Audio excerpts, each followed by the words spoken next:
Good afternoon, and thank you for joining us this afternoon. The first item on our work session is a proclamation for National Bike Month and Bike to Work Week.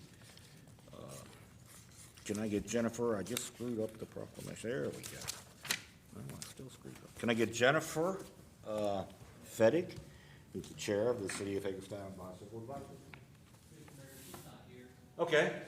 We'll have to set up some mic. Yeah, that works. Yeah. Okay, cool.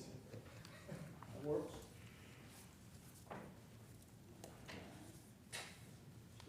Good to see you. Well, the proclamation is for National Bike Month, May of 2017, and the Bike to Work Week, May 15th to the 19th, 2017. And it goes, whereas millions of Americans engage in cycling because it is a viable and environmentally sound form of transportation, as well as an excellent form of physical fitness. And whereas National Bike Month and Bike to Work Week help to increase public awareness for bicycling, educate the community about the benefits of bicycling for transportation purposes, and encourage people to try bicycle commuting. And whereas there is a need to promote alternative forms of transportation, such as walking and bicycling, in order to reduce pollution, reduce America's dependence on fossil fuels, and improve the health and well-being of all people. And whereas increasing the number of bicycle lanes, paths, storage facilities, and traffic calming measures will help the city see automobile traffic congestions, help the city ease, now that we're almost the same thing there, automobile traffic congestions and encourage a healthy lifestyle for residents. Now therefore the City of Hagerstown proclaims May as National Bike Month, and May 15th to the 19th, 2017 as Bike to Work Week, and encourages all citizens to participate in the city's bicycle events in May to help raise awareness and promote bicycle riding in our community. The City of Hagerstown encourages citizens to recognize the importance of sharing our streets with cyclists, encourages citizens to utilize the city's bike routes, and urges those in the community to participate in cycling activities to whatever extent possible during the month, including cycling to work. Signed by me. Awesome. I would, actually. Thank you very much for that, Mr. Mayor. And also like to say that the Bicycle Advisory Committee of the City of Hagerstown has put together a lot of bike rides for the month of May. You will see probably, if you walk in any of the halls here in City Hall, there's one of these posters up, and they have a lot of rides that we welcome you all to participate in. So come on out and join us.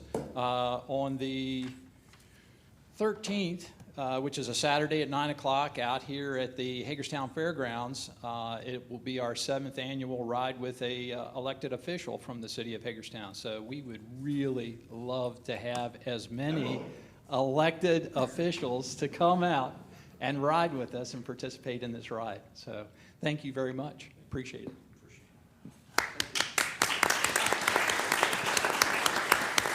All right, next up, we're going to have the, And Mayor, while you're getting your pictures taken, I'd like to compliment the Bicycle Advisory Committee and Rodney for everything they do. And for all of you driving around today who saw the cones in the road that are now off and saw these little green inlays in the road, like almost everything you see in the City of Hagerstown that's related to bicycles, they have all been paid for through the Bicycle Advisory Committee and staff going out and finding federal and state grants for those things. And so they are not from your general fund taxpayers. They are grant funded, most of them through federal and Appalachian Regional Commission. So just want to commend everybody for all the work they do. I would like to add one thing to that. I would implore my police department to try to discourage those individuals who like to park in the bike lane with their flashers on, because I know that makes it okay. But anyway, and maybe keep those individuals moving as opposed to sitting there for anywhere from 15 minutes to half an hour. So if you guys can do that, I'd really appreciate that. Thanks. Mike, thank you. Thank you. Move over this one. Take it under the seat.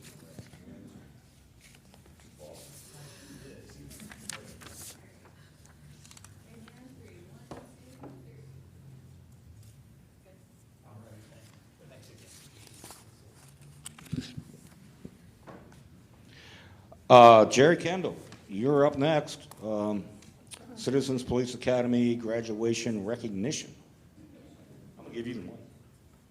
Thank you, sir. It's a pleasure, always. This year is just are graduating our 11th class of the Hagerstown Citizens Police Academy. This has been an ongoing effort since 2009, and this year we really changed up how we did things. We presented the program this time, and not just what we do as a police department, but a why we do it and a how we do it. So I've got an overwhelming response. We had 22 graduates, most of which are here this evening. They're able to participate in ride-alongs with officers on the street if they wanted.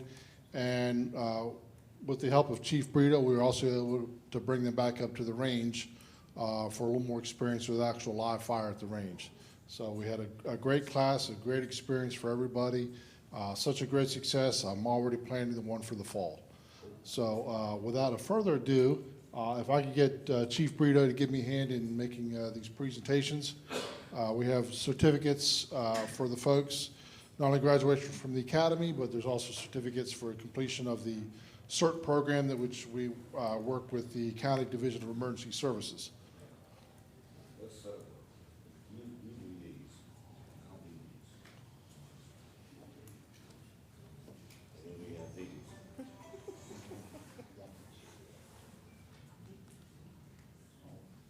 You want everybody to come up on the steps then? Sure, yeah. All right, after we call everybody's name, you're not going to go anywhere. You're going to stand up here on the steps, and we're going to get a group photo right before we're done. So to get this road started, Mr. Howard Bowers.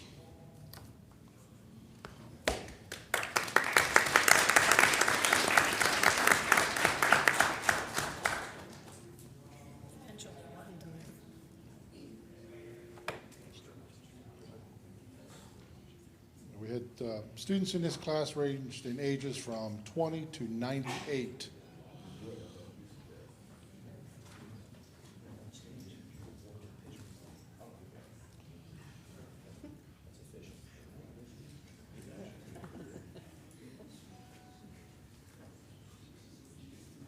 Andrew Boykin.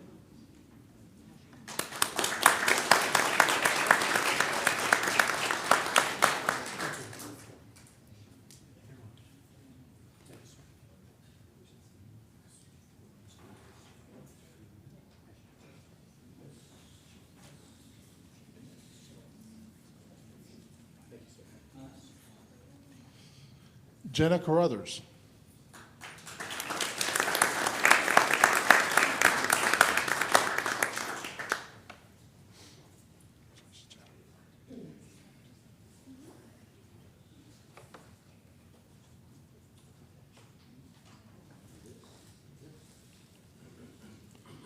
Vernice Chase.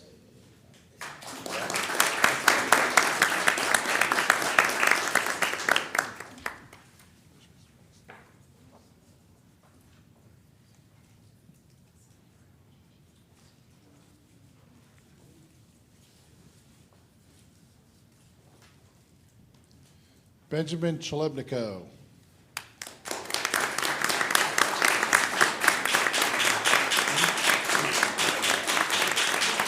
Ben is our senior graduate. He is 98 years old.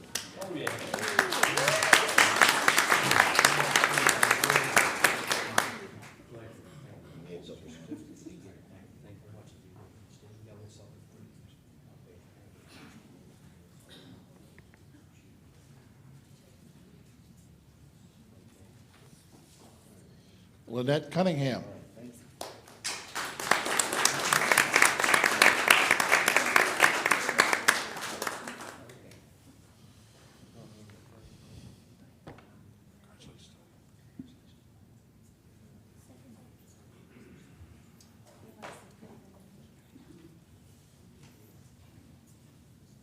Anna Dominguez.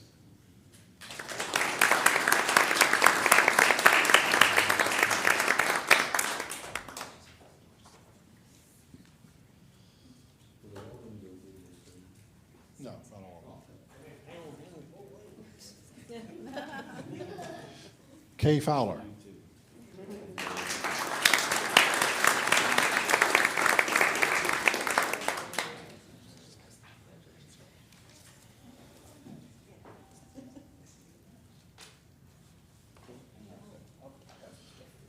Cheryl Gorey.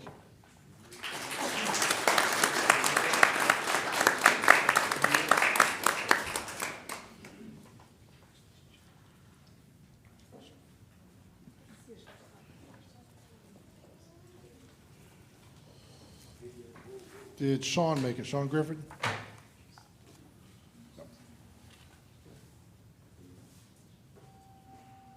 Paul Hammond.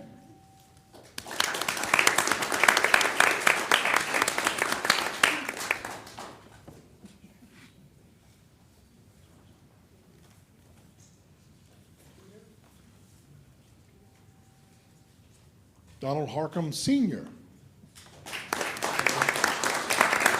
Father and son.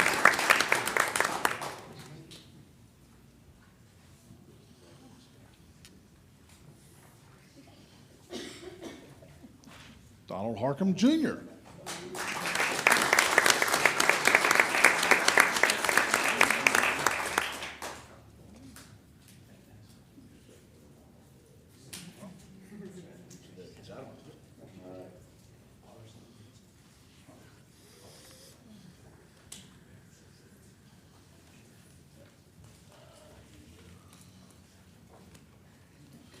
Vonda Kendall.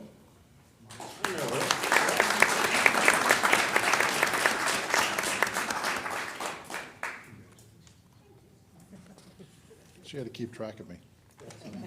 Well, I understand.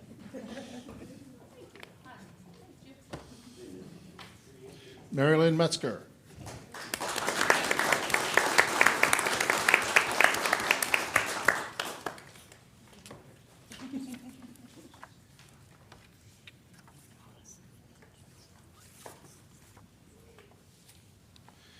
Ann Ramirez.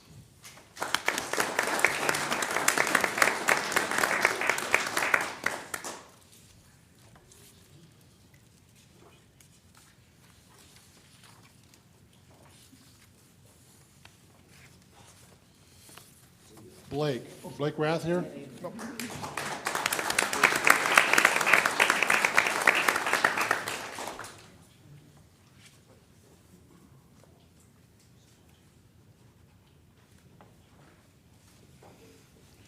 Desiree Schindler.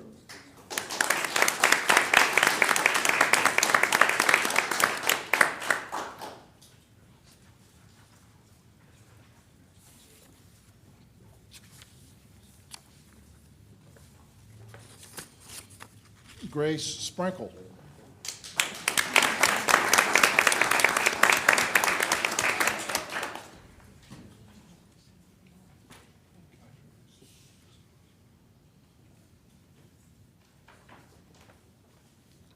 Carl Thomas.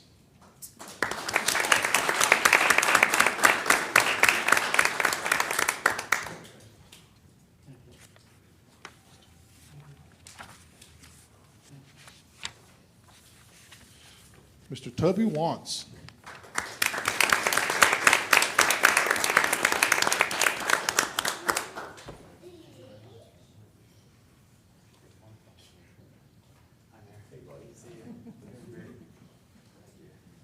And lastly, Sharon Whitaker.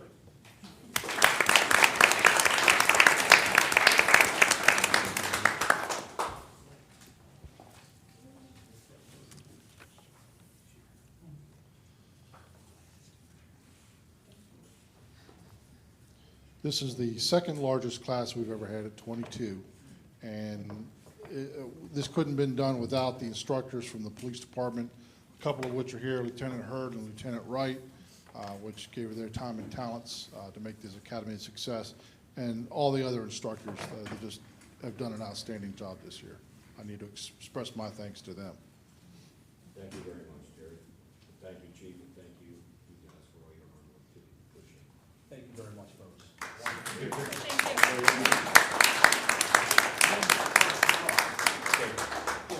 She's gonna tell you to squish in, so I'm gonna tell you, I'm gonna beat her to the punch. Come on in here. You might have to make 3 rows. Maybe We're one gonna get the comes down people in here. the back row to come forward.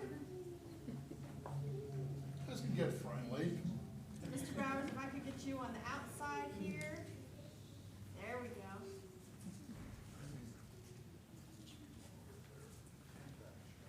I know you probably need some more tweaking. And Mayor, if you want to come over here, in front of Lieutenant Wright. Okay, very, very nice teamwork here. I'm going to scoot back just a little more.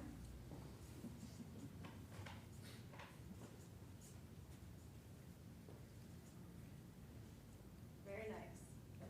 All right, right here on three. 1, 2, 3. One more. 1, 2, 3. Very good. Thank you all.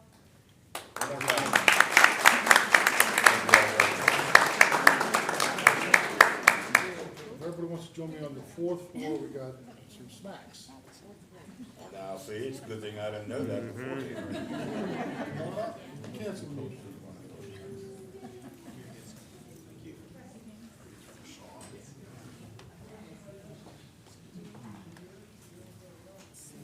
Good seeing you, Sherry. It's very good seeing you.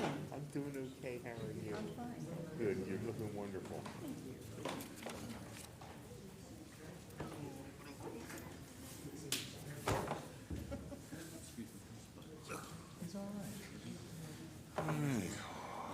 You're still up. I am.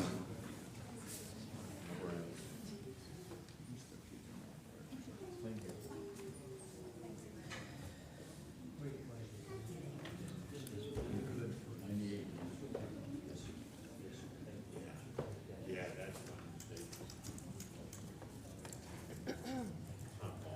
Hey, Lou, how are you?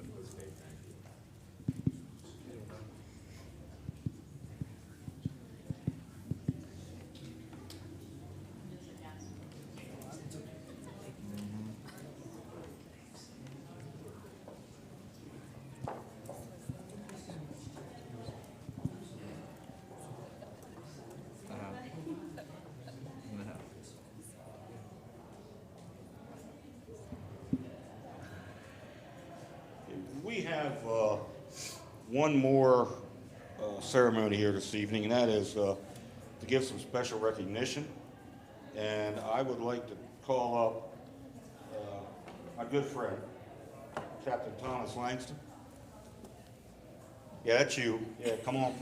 Come on, Kojak.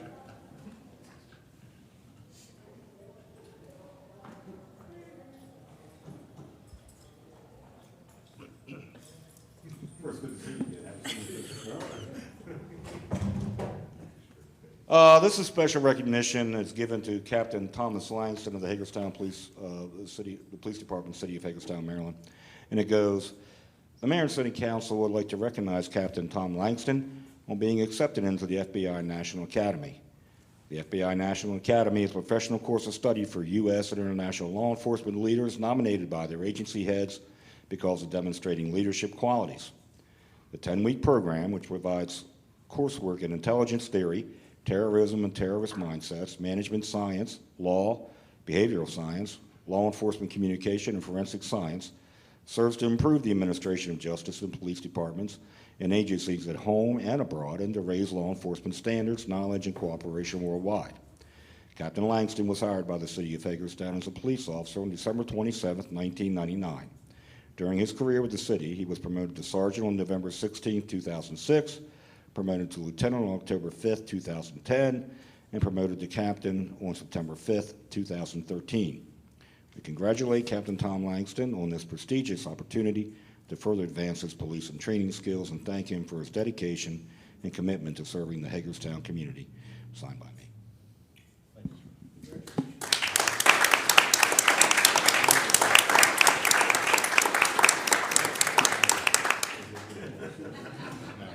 You don't want to say anything? No. You're at a loss for words? Stop it. Thank you all. Thank you. Thank you very much. So you're going to be gone for 10 weeks? What am I gonna That's do? why they're all here celebrating. What am I going to do? Yeah, probably. You're probably right. Well, anyway, we appreciate your hard work. And I noticed that, let's see, 1, 2, 3 of those promotions were for me. And the swearing in. And the swearing, right, yeah. Oh, and the swearing in. Good. Thank you, sir. Thank you, Tom. Congratulations. Tom, don't go away. We have this man. Well, you can, yes. Thank you, thank you. The FBI National Academy is more than just a training opportunity for members of law enforcement. It's the pinnacle of law enforcement training. It's actually the Harvard of professional development of law enforcement managers. Tom's selection and his approval to go to the National Academy is nothing short of phenomenal for the city, for the police department, and the members of our community. So please understand that, you know, the FBI National Academy is just not, you know, a parochial school. It is the Harvard of law enforcement training. So congratulations, Tom. Thank you, sir. Thank you.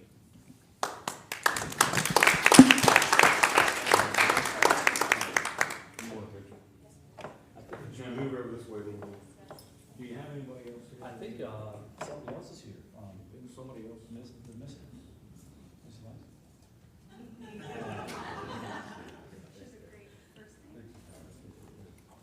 Please.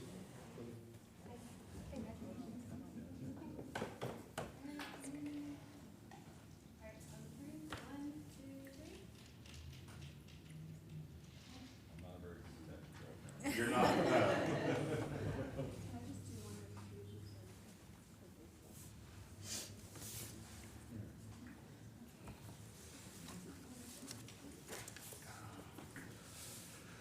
Okay. Now we're ready, right? All right, next up on the agenda is the fiscal year 17-18 budget review. Pretty sure Michelle's still here.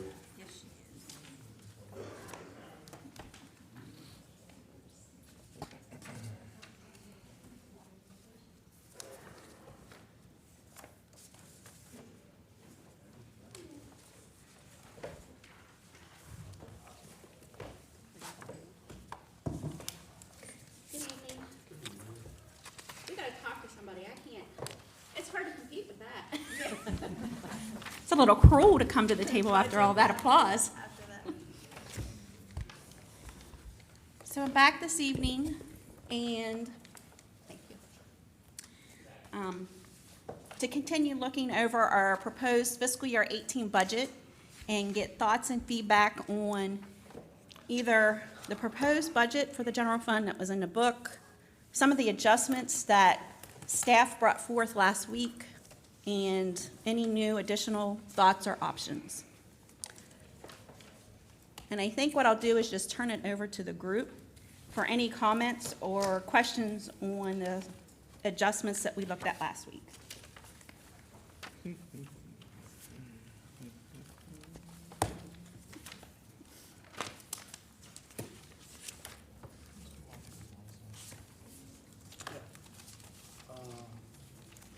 This one? Yeah, we don't want. Do you need an extra? Sorry. That's all right. I got mine. And I just want to say, you know, it's already May. So I think really my goal is to find a compromise, find a way, what this budget's going to look like for the general fund, so that next week we can continue conversations and review some of the other things in the budget book that are of interest that people have asked to hear about. So looking at these budget cuts and deferments from last week, I don't think there's any way that we should be cutting advertising and marketing. No, I don't even think that should be in the question, because we need that in order to grow. I did talk to a couple different employees from city staff, just asking their honest opinions on what could be cut. I know that the fire department seemed they were comfortable cutting that smoke alarm, fires, expenditures. I mean, there were a few that could be cut. A lot of them, I just don't think it's worth it. But I'm totally against cutting anything from economic development or advertising and marketing. I think that would be detrimental. I don't disagree with not cutting economic development. My concern still lies from the beginning that as we continue to raise the tax increase or tax rate, we can have all the economic development advertising we want, but why are people gonna come here to do business? So that's still is my concern, and I know that's, you know, where we're gonna find it, that's always the big question. The percentage, I guess, of the general fund take it, what was the best practice percentage you had mentioned last week? 16.7% for fund balance reserve. Which would take us to, what would be the difference between that and where we're at currently proposed? 'Cause right now, weren't you at like 18? And I can run a calculation to give you an exact dollar and bring that back or send it as an email. I'm just even this But- ballpark's fine, I mean.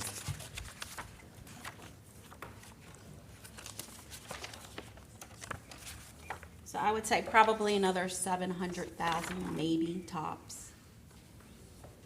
Because with what's proposed in the current budget, we're at 18.7.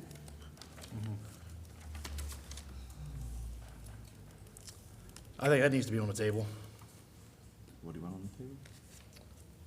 dropping the reserves to best practice at a minimum, to free up another at least 700,000. We just have to be mindful that we have to identify things that we would fund with that, that would be one-time type items that would not recur. So no ongoing operating expenses. Right, which means that we would have to take general fund transfer to CIP projects or a one-time use and supplant general fund reserve money into that CIP project and then free up that general fund transfer money.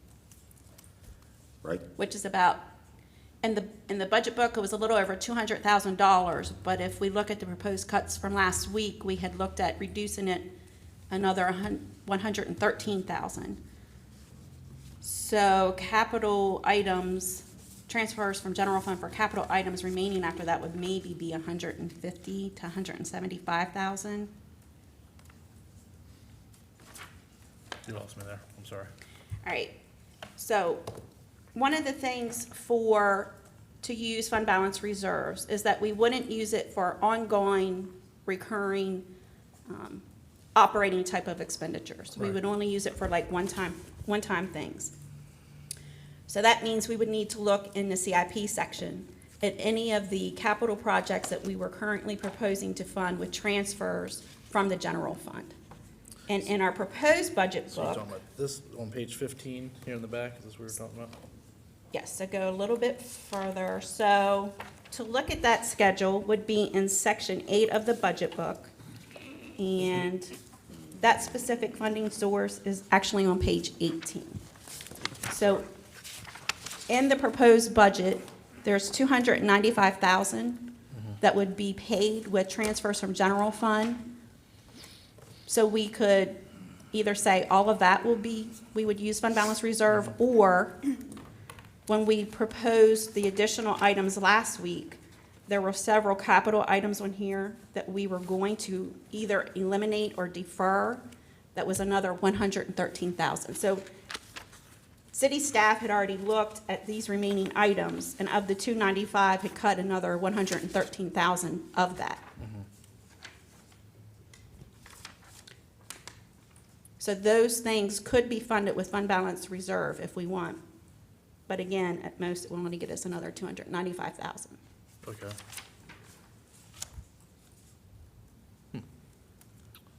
Well, it's 300,000 though, to start. First off, thank you. I know I've emailed you multiple times throughout the week, last week or two, and I appreciate all your feedback and everything, so thank you for bearing with me there. These ones here, the CIP fund, general fund balance, I think that was part of what had me confused earlier. Okay, so those are actually the ones that we went through and identified when we were initially balancing the budget, and I came in at the beginning of February. We started with about a $2.4 million deficit. We needed those projects, but I couldn't find a way to cover that whole deficit to bring back the balanced budget. So what we did was we did exactly what you're suggesting. We looked at the fund balance. We said, we ended up utilizing in the proposed budget $1 million, which I will say is more than I was comfortable doing. But those items on page 15 underneath where it says CIP fund / GF fund balance means those are the things that we already recommend to utilize our reserves to pay for so that we don't have to do ongoing money. So anything there, if we reduced or removed any of those projects, it would have a net impact right now of $0 on our budget, because the way that they're being funded is from prior fund balance reserves.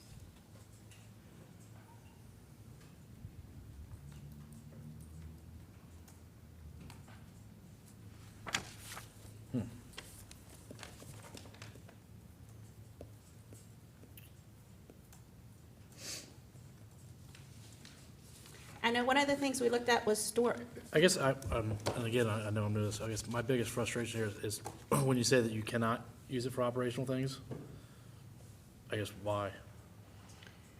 well, I think, first of all, as Like, a is that director, like- as a director of finance, I would not recommend that, because we're taking, and I don't want to just say a savings, because you hear 1%, and you hear 18%, and you think that's lots. At the end of the day, it's 2 months. If something happened, something catastrophic, and we had to shut down for 2 months, that's it. We've used all of our money. Right. And that's on average. But let's say we shut down, and we have to shut down in July. It's not going to last 2 months, because at the beginning of August, I have a huge debt service to pay. So really, if we closed our doors, something happened extraordinary, and we had to close July 1, we'd have enough money to keep operating until the middle of August, and then that would be it. So, aside from just me as a director of finance, I think our bond rating companies would not like it. I actually got rating, both S&P and Moody's sent us back the ratings for our 2017 bonds, and I need to share that with the group. And our bond counsel will not advise it.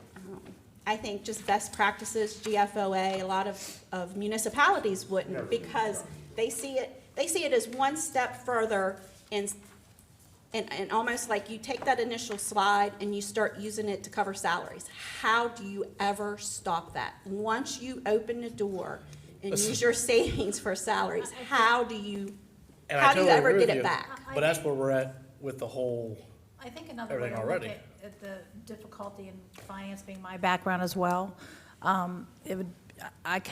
would not recommend that either. And I think maybe a easier way to maybe look at it is if you're using your fund balance for anything, even $100,000, you are saying that your budget is not balanced technically. structurally? Okay, structurally, it's not balanced. You're saying that you are not bringing in the revenues to cover your expenditures, so you're using from this pot of money. And I think that might be a good way to look at that. And then you think, well, you wouldn't want to keep doing that, most especially for operational items, because that is what you're actually doing, and that is how the bond agencies would look at that, and that would cause a lot of difficulties going forward. Actually, what they shared with us both on the phone, and they literally Oh, yeah. put it in black and white this time. You know, they told us where they see all of our weaknesses, and, you know, they look at our assessed value, and they literally ask very difficult questions of myself and our city administrator, and said, look, City of Hagerstown, your assessed value has continued to decline, and that is a problem. That is a future sustainability problem, and what are you doing, and how is that going to turn around? One of the positives that their words, one of the positives that they saw to help offset it was that we were willing to increase our revenue, even if it meant increasing the tax rate as a way to find sustainable revenue to help that. We mentioned all of the city center plan, the urban improvement project plan, a lot of the economic development, and those were all things that they wanted to hear. They specifically touched on assessed value, they And touched fund on tax balance. rate increase, and they said if we had utilized our fund balance reserves and had not found a way to maintain where we were, that also would just help tip the scale, so to speak. Because what they don't want to see is they don't want to see assessed values going down. They don't want to see us unwilling to find other ways to increase revenue. And then if we dip into our reserves and don't find a way to replace that, those are all reasons to but I guess my decrease our question question is, or we're already sustainability. dipping into our reserves for a lot of these capital improvement projects. Right, and So if it's, like you said earlier, you're using your reserves because your budget technically is not balanced, which Yep. is Correct. our whole problem we had to begin Right. with. Why are we dipping into reserves to fund a lot of these projects that aren't necessarily a necessity today? When today we need to do is to balance our budget. well, they were considered a necessity today. These were the items that staff could no longer recommend deferring any longer. And I think that when we originally did the presentation, you know, Michelle and I both cautioned the use of fund balance. We're not happy about using fund balance. And I think I made a comment early on that I was only happy or only willing to use that fund balance because we were bringing in a tax increase that was going to help supplement that use. This year, This year, this year. yes. So when you're taking away your, So it's not sustainable either. No, and when we take. understand that. Right. But if we're taking away even that increase above the constant yield in the tax increase or the tax rate adjustment, then that concern even gets bigger. So then if you're considering not increasing the tax adjustment over constant yield and using more fund balance, then we're really heading down a slippery I'm not slope. saying necessarily more fund balance per se, but I guess you answered my question, we're moving the money around, it's recommended, it's not like you can't, it's not like there's a law or something, am I correct? Like, for example, Long Meadow Park improvements, $100,000. It's not recommended we use that $100,000 for operational expense, but we can, correct? I would not even want to By say the words that you policy, right? can. I mean, by policy, you're not. I think an easier way to put it is. Otherwise, we gotta I don't change think policy. the three votes here to use fund balance for any operational expenses at all. I think that becomes very simple. What? I'm just curious, why isn't it sustainable? I'm sorry, for Going what? back to your previous point. To continue to utilize fund balance reserves. Because- If we right. don't increase, Oh, I understand that. No, Revenue. I'm Because not- at least when we saw we were having a little bit of adjustment of the tax increase, we were bringing those additional resources and revenues in, we were somewhat more comfortable about recommending the use of fund balance. And then I guess basically- next year and the following year, and the following year, and the following year. I mean, you know, tax increase, tax increase, tax increase, tax increase. In our out years, we're not recommending any use of fund balance in the out years Right. under SIP. But revenue's still needed. Correct. 2.7, 2.9, 2.9, 3.3. which I think comes back to the very top of the items that we were looking at, and we were saying, as soon as this budget is passed, the conversations need to start. What do we strategically, what is the priorities, what is the plans? Is it amenities, is it events? And if the answer is yes, it's yes, then we have to come back and look at the other side of the scale. We have to look at revenue sources. Are there things we can do that generate revenue aside from property tax rate? Sure. So one of the primary things, stormwater management fee. We can move that along as quickly as possible, but it literally is going to take a majority vote here at the table to even start that process, because we would have to have a rate study done, which means we have to find funding to do it, and we need the votes at this table and the direction from this table to say, go do that. Again, we have some things that we're willing to bring back and things that we want to discuss to help address fiscal year 19 before I'm sitting here talking about fiscal year 19 and fiscal year 20. And so using that mentality, we're actually on the same sheet of music, we're just playing different instruments, okay? You know, I wholeheartedly believe that we can find significant cuts in this budget, be it deferments of vehicle purchase or whatever it is, for 1 year, for this tax year, right now, so that come June 1st of this year, 1 month from now, that we start having conversations about sustainable revenue and a sustainable budget for the next 20, 50 years. I believe that can happen. Again, we're both playing on the same sheet of music, just two different instruments. Okay. Mayor, are you referring to the entire 5.5 cents or just, for an example, the I am plan- willing plan to- we brought back last week, which does do that? I am- This was a review of I the am budget. willing to, well, I see that, and I see how you get there, okay? Okay. Without using fund balance.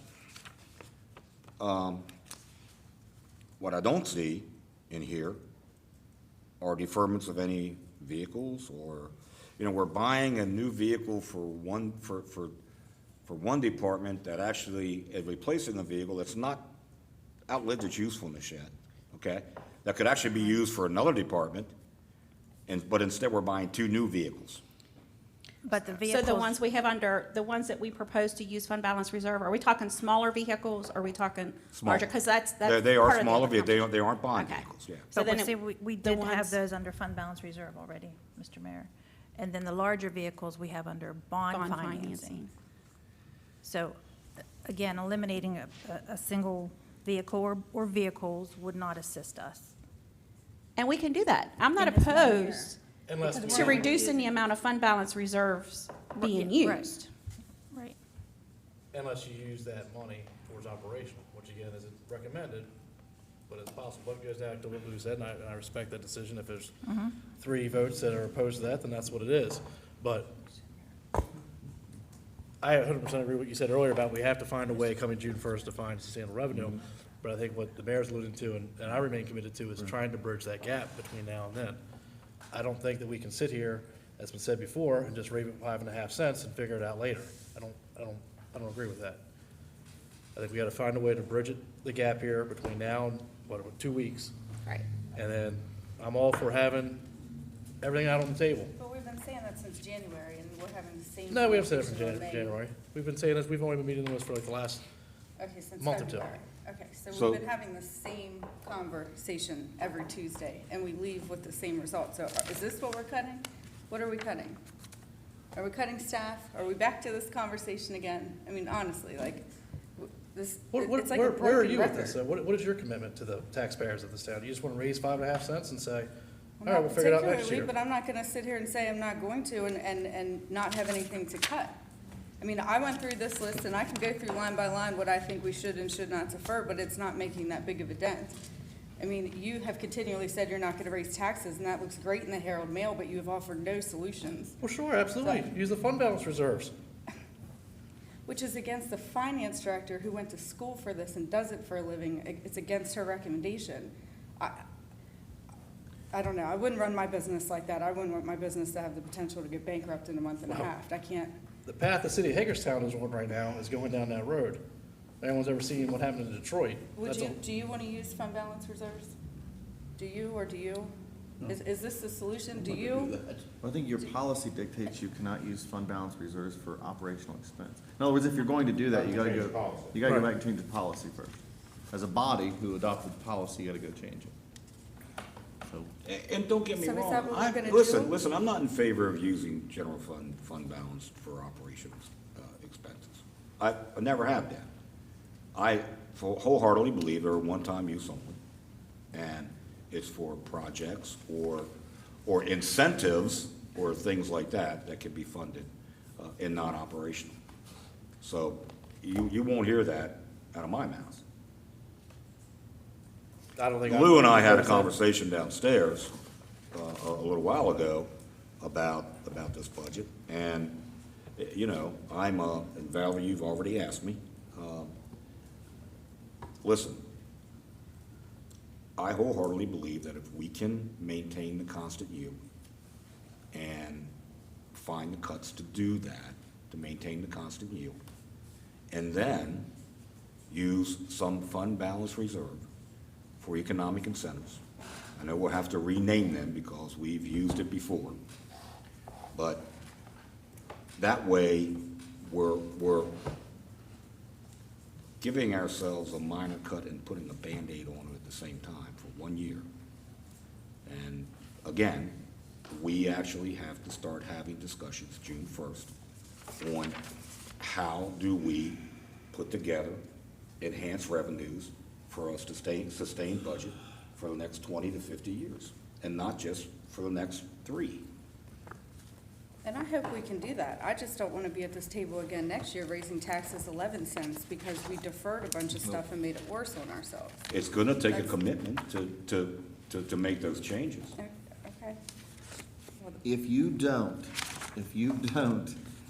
adopt this budget with some form of tax rate adjustment that garners you some of that money this year, and you approve the 4 employee union contracts on the path that they are currently set, you will be talking about a tax rate adjustment next year, and the year after that, and the year after that. I mean, that's a certainty. You mean even with changes in our that you and I have discussed on tax structure or other things like that.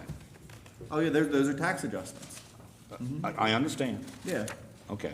So, you know, when we say that, you know, once we approve this budget, that's what's sort of setting these wheels in motion, that is not what's setting these wheels in motion. I keep saying this, and I know that that's unpopular, but what is setting these wheels in motion are the contracts that you've set on course to generate the escalation in costs that they are.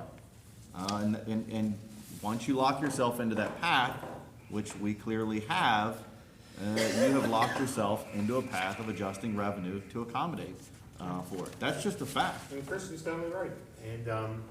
And the simple fact is, and again, I reiterate this because I think, and I was responsible as one of them to blame this whole issue on the referendum, but the reality is, before the referendum, we had an agreement with fire that this administration didn't make, but was already made coming in.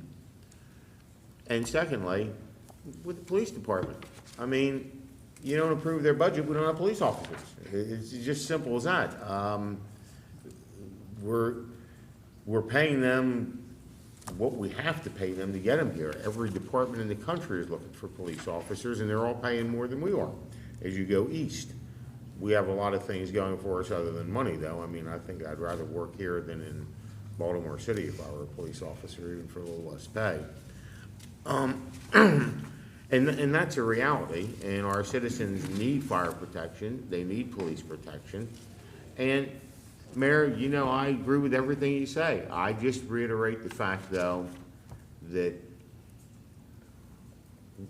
while we sit here and talk about we won't raise taxes because we're gonna put on a stormwater fee and we're gonna put on a bifurcated method of taxation, I'm all for that. But if anybody in this room thinks that you aren't gonna have the landlords in here next year saying, that ain't no adjustment, that's a tax increase on us and you're treating us unfairly. And if you don't think you're gonna have every citizen in the world coming in saying, what do you mean that water management fee isn't a tax? We gotta do it, I totally agree with you. And it's just gonna be another thing to discuss with citizens to make them aware of the situation. We have had worse financial times in this. Oh, yeah. Now, And we did what needed to be done. in the worst financial and time. what we did in the worst financial times was not tap into the reserve fund. We froze hiring, we froze salaries, We eliminated 11 positions. we eliminated positions, and that can be seen when you look at the chart that I've tried to hand out for my own tax expenses. You can see where those things happen. That's what we did. And that's what I continue to say. If you're going, just like Kristen said, and I say from a different end, if you're not going to raise revenue, then you got to do layoffs. And that's essentially what we did. And the other issue was back then, our nation was in such horrible shape that our bargaining folks in fire, police, and everywhere else acknowledged it. Understood. They understood. They said, we know. And that's one of the ways we get to where we are at today, for instance, with fire and with police. They come to us and say, we did it when we had to. We agreed to no step increases. We agreed to Furlough freezing. days. We agreed to furloughs. We agreed to all those things. And now you've got to eventually get us back to being whole. And with police, it's not even a matter of fairness. It's a matter of, do you want police officers or not? And with fire, it's a matter of we've made an agreement with them to get them back to whole. So we're going to be charging our citizens more money under any scenario, whether you call it a rate increase. Heck, if we do it right, we can decrease the rates and have a really big stormwater management fee. We can increase the cost of the trash collection and decrease our tax rates. We can do all that.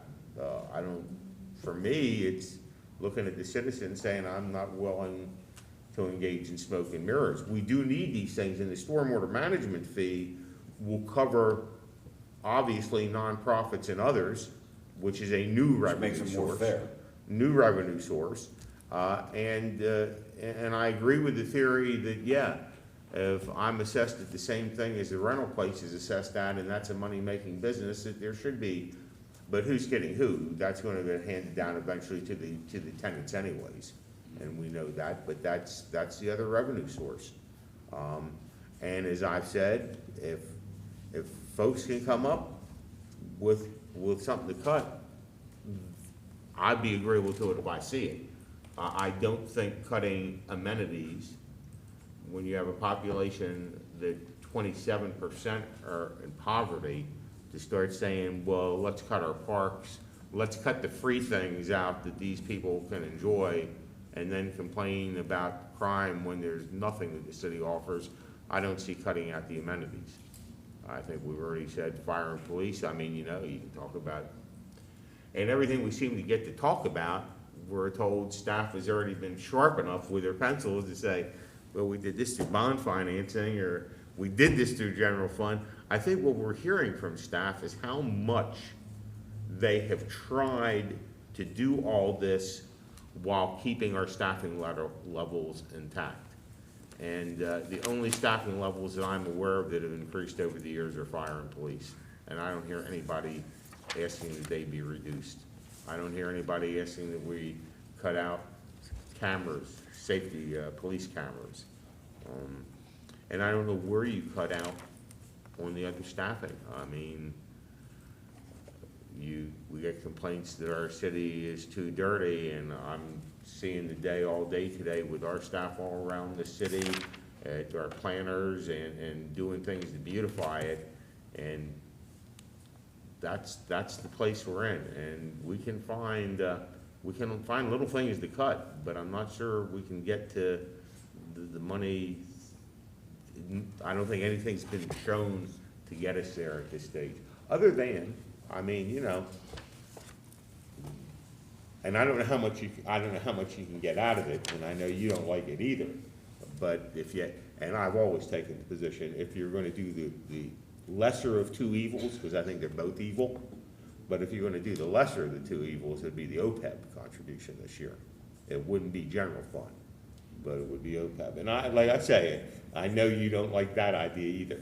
I just had to strongly defend the city in our commitment to continue to fund OPEB and pension. That is, that's the very last bullet that both Moody's and S&P sent to us.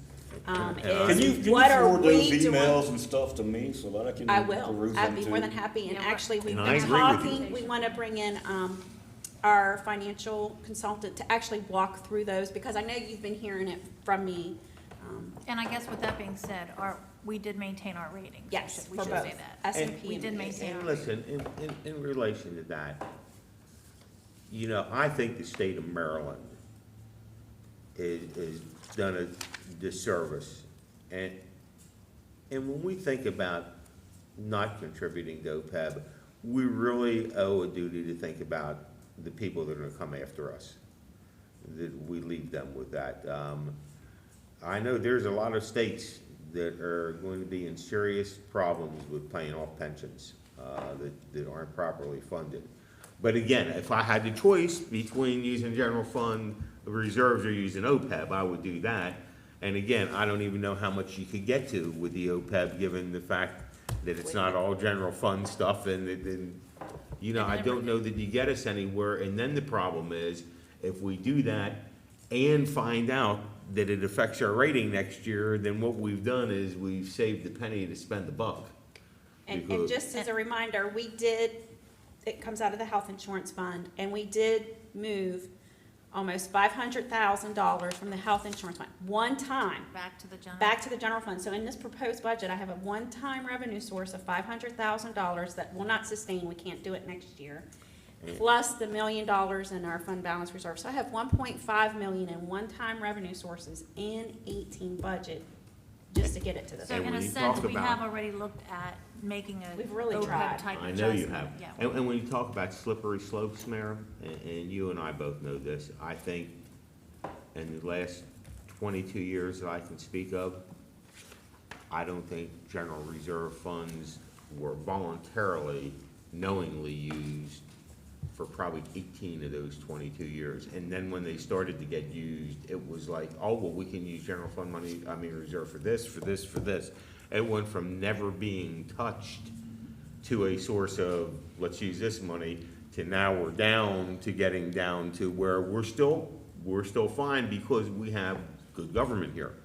And we're still fine with it, but that's the slippery slope, and I think we all understand it. I mean, you know, Paul's suggestion to go to the best practices percentage, you know, again, brings $700,000 to the table. To go from 18.7 to 16.7. But we have to identify those one-time things in our budget. Yes, you would have to do that. Yes, you would have to do that, yes. And not only do you have to do that, but you have to identify where you're going to address Repeat. that nearly $500,000, the $1 million in fund balance reserve, and now this additional $700,000 in next year and the year after, because what you've done is you've said you're not going to adjust the rate to account for that in this particular year, which is also a recurring revenue source. You're banking on, you're gonna solve that in that period, by the next time you're sitting here talking about this subject. And Hey, Kristen, you looked at this thing, we all know you. Have you been able, assuming that the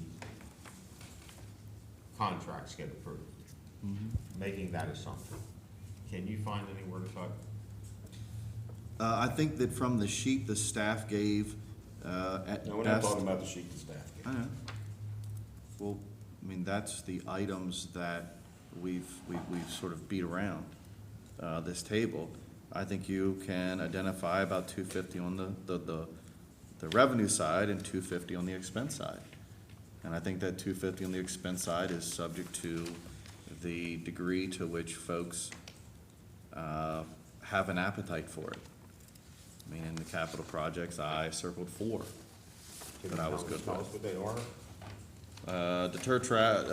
Defer traffic calming, 20,000. In other words, I tried to focus on CIPs that didn't have a cross, reference to other projects, nor a defined, specific. Is this on second page? It's on first page. First at the page, bottom. I'm sorry, I was just trying to find you. Very, very bottom. Oh, okay, okay. Okay, so 20,000 on traffic calming. The defer HPD building partial paving project, I didn't have huge heartburn over. The smoke alarms that Emily mentioned, and the marketing promotions that I think Paul had alluded to. You know, and then if you were, if you were interested, you've got your smaller amount, like your 10,000 in the beautification project, again, which isn't sort of, you know, overly specific or, you know, a clear necessity, and that's about it. That was my opinion on that side, on those projects. And then I was fine with the decreasing the general fund retiree amounts at 44,000. Knowing that you're gonna have to find some other place to make up that next year. I think you could play with the money, so to speak, for that 100,000 in the vacancy savings. And that was it, for me. On And- the expense side. Mine were clearly similar. And I have no problem And with that gets you roughly 250 grand, or a penny, on the expense side. I would have no problem with those. And then on the adjustments. revenue side, I think you can accomplish that stormwater management, within, the 12-month period, and, either defer or backfill on those items associated with it in the next fiscal year, would get you the bulk of that. And then you add the 20 and the 30, above it, and that gets you your 250. And that for me, You go was- to that budget? was about it. I don't think we should cut advertising and marketing. That's what I mean, you got your 3 people to agree. Well, no, but I mean, the items. would you vote for that one? I would say yes, as long as our discussion here in a bit, as it applies to contracts that we're set to approve before we even get to the budget in which we're gonna spend the money, that I have some answers to some of the questions I have on some of the pages of the contract. Because, you know, this is our biggest contract. It covers, you know, a third of those wage and benefit expenses. And, you know, it has implications more than the others on And I think what the we general need, fund tax supported budget. what we all need to do here is find a way to come to a compromise. And I'm perfectly And- fine with hearing Paul's, and if Paul says, hey, you know, I heard your 8 things. No, Now I'm not here's saying my we shouldn't 5. hear others, Judge. And if you get 3 hands for his, for 2 of his 5, then you got 3 hands for that. If you've got 3 hands for 5 of mine, you know what I mean? And then those are the ones that at least staff has direction to go, okay, I got 3 people for these 12 things, you know, and those are the 12 things that you've got at least 3 people that say yes to them. For that, for your example, for the 250, and you said approximately that adds up to 250, so that doesn't get us the whole addition. Yeah, I know that, so- I know okay. that. All I'm Okay. saying is that's what if So there somebody would be else said, what some- about these some things, those are the additional- things I would say yes to. And what we need to understand as far as the council goes, you know, I don't know what the mayor's position is, but I would suggest that we need to get 4 council members to vote for this budget. And I would suggest that may mean some of us agreeing to some things we may not be that happy with, but to get this thing done, that's just a suggestion. But eventually, we need the votes. And I know the mayor is not happy with a tax rate increase above and beyond what he's indicated. So I would certainly, as a council member, prefer not to put him into a veto situation that he doesn't want to be in if he can avoid it, which causes just problems for everybody. And that's why we need to collectively figure out who's willing to vote for this budget and decide what it's going to be. Okay, so do you want to start down this paper? Well, can I make a point first? In the first place, I really thought that this was inadequate, this piece of paper was really inadequate. And I don't know whose idea it was. I think it's inadequate. We are a service provider. And the only way we're gonna reduce our costs is to reduce services. It's as simple as that. And the biggest service that we have are public service, I mean, safety services, cops and fire. We want to save money, we can cut cops. We want to save money, we can get rid of fire. I don't know who's going to take fire, though. The county certainly doesn't want them. But in addition to that, and we're not going to do those things. We're not going to cut cops. We're not going to cut fire. That just isn't going to happen under our watch. We know it. But that's the position that we're in. But there's still an even bigger problem. The bigger problem is the reduction, the decline of our tax base. For 9 years in a row now, you pointed that out recently, City Administrator, our tax base has been going down and down and down.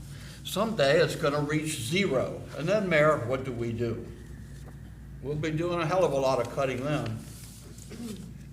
So, and I don't know how to solve these problems. I don't know how to work miracles. I've been doing this job for 44 years, and I can't work any miracles. Do I want taxes? No.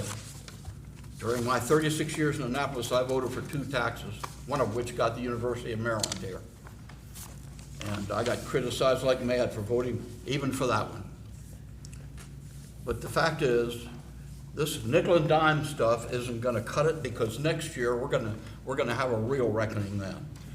Based on a lot of things, the fact is that our tax base is not going to grow any by next year, that we're still going to be a service provider, and that almost all of our tax base is paid for employees of the city and their benefits. I mean, you couldn't possibly run a business like that, could you? I mean, you wouldn't have telephones. You couldn't pay the rent. It would be incredible to try to run a business like that. So, and so in order to to make this work at all, quite frankly, we're gonna have to have a tax increase. And it might be as low as 2.7 cents. But I will say this, that politically speaking, you probably don't get punished anymore for a 5.5 cent tax increase as you do for a 2.7 cent tax increase when it comes to elections. We're here to do the right thing, and I think we need to do the right thing. There are some things that Kristen just mentioned a few moments ago in his list that I'm not going to support.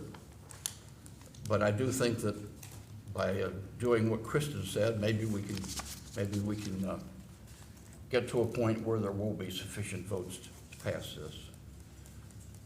You know, I mean, we can really bring this home.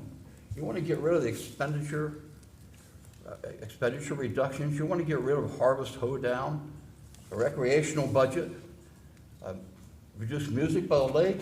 I'll vote for all of them. We can get rid of them. That's okay with me. And we're going to save all of $10,000 by doing that. About, what, 1 or 2 hours or 1 or 2 days? No, 1 or 2 hours in the operation of the city.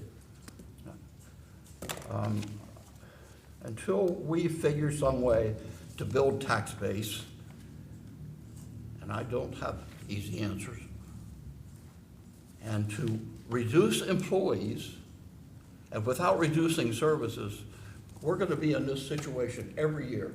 Next year, we're really going to have to pay through the nose, and probably the year after that, as long as our tax base is going down and down and down. I'm sorry, I kind of got carried away here. I apologize for that. But I find this extraordinarily frustrating, and I think probably Emily's right. We need to go through this list and if not today, perhaps the next time, based on what you've heard today, just make some list up and go through that list. I don't think we should leave today until we get to some other conversation other than the exact same one we've had for 5 weeks in a row. I think we owe you that. We need to have general fund resolved, yeah, I would say. I'm fine with the whole list. No disagreement here. And just to clarify, I don't believe we're cutting any of these harvest hoedowns or Christmas in the park or reducing the expense, correct? We're not We're not cutting the event. eliminating them. So the people will still be able to go to these amenities. They just may not be as extravagant as they have been in the past. One point I failed to make, and I might as well make this point. All of us sitting around at this table know a lady who lives in the north end of Hagerstown, whom I have no intentions of identifying. Frankly, I like the lady. I've known her most of my life.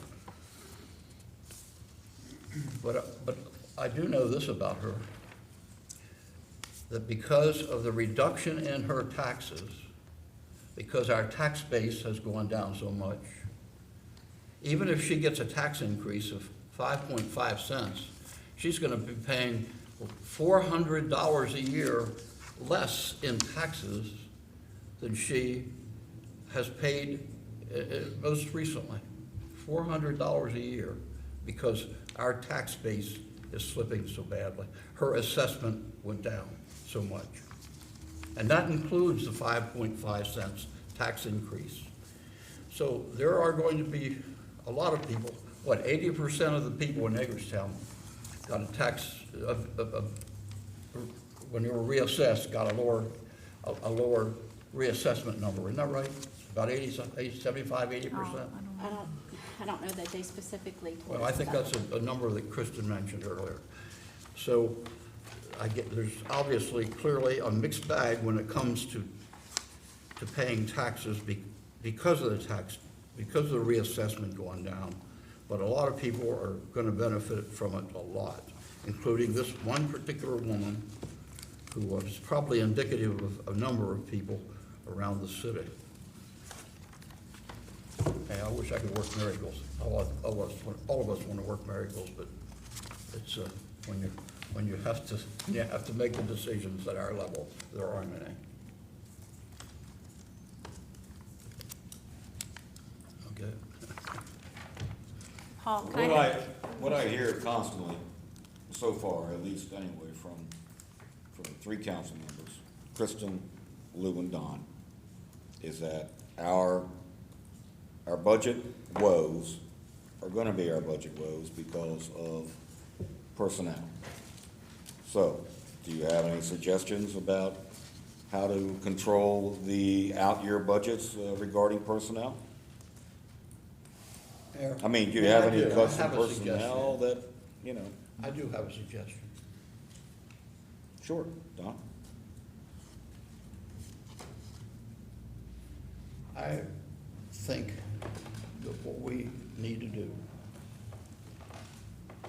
and we can't do this in 2 months, we can't do it in a month. It's gonna take a long time to do this, so we are talking about budgets in the future. Now, we're not talking about this one. What we need to do is appoint a task force of people who are down in the bureaucracy that are responsible for these budgets, and have them look at these budgets and see what can really be done in the future to reduce these budgets until our tax base comes back. I mean, there are people that work for us that have worked in these budgets, worked under these budgets most of their lives. And they know what can be cut and what can't be cut, and what personnel, maybe 2 or 3 jobs in each department, I don't know, but maybe 2 or 3 jobs in each department have changed over the years, and maybe a couple of them can be eliminated in some of the departments. That's the only option I think we have. We need to take a look at it and see. I am not being very articulate, not as good as I'd like to be on this, but I don't see any other alternative. Councilman, if I could respond to that? I can't hear you. Can I respond to that? I would like to respond to what you're saying. When we're building our budget, we're doing those exact same things. Those exact people who have worked with these budgets for years and years are doing that thing. Yes, can you look at services and say we're going to reduce certain services, or we're no longer going to provide something, and then look at possibly personnel after that? Because we are a service provider. Yes, that can be done. But we need some sort of direction. I've heard that, we want police and fire, we don't want to cut any amenities, so that's some direction. That helps us a little bit, but that's not from this body of council. The budget that you got, the book that you got, are your manager's best numbers. That's why we turned this budget into you the way that we did. Yeah. So we could do that if we get, if we have. My third time now is, I don't know how to work any miracles. Yeah. And, right, None of us do. right. But frankly, I think that there's little alternative. Because you can't think that there'll be personnel reductions without service reductions. There's going to be. Personnel reductions will equal service reductions. But you know what? Speaking for myself, and I think most of the people that I live around, when we need a cop on my street, I want a cop to be there. And I think most people are out in. And I think Just, when it and snows, you're going to watching want us feel your that snow removed. When you need snow removal, when there's flooding or when there's something else, you're going to need that service as well. So I'm going to take a quick poll. Do I have at least 3 individuals who are willing to at least increase the tax rate to the constant yield? This is a multi-question poll, guys. It's not a trick, okay? Do I have 3 people who are willing to do that? That's 2.79, right? 2.8 cents. 2.8. Do I have 3 people who are willing to do that? Yeah. Yeah. Okay. Do I have 3 people who are willing to work off this sheet to find the reductions that could help us get to that 2.8% tax rate height increase. So I have 3 people. That's not means everything on here. I'm not talking about everything on here, Ms. Keller. I'm just talking about working off this sheet. Yeah. Okay, right? We got 3 people who are willing to do that. Okay. We've got 10 minutes still. So let's, Michelle, go down this sheet real quick. 10 minutes. This isn't Okay. going to get us a balanced budget, mind you, but this is going to get us closer. All right, so the first thing you already mentioned was reducing the revenue by $672,000, that's getting us to constant yield. Right. The next two, the next one, an additional revenue amount of $20,000. Again, after talking with several people within the police department, and they reached out to their counterparts, we feel like this is actually We can get achievable 20 grand more. and gets us closer to what we're getting this year. Okay.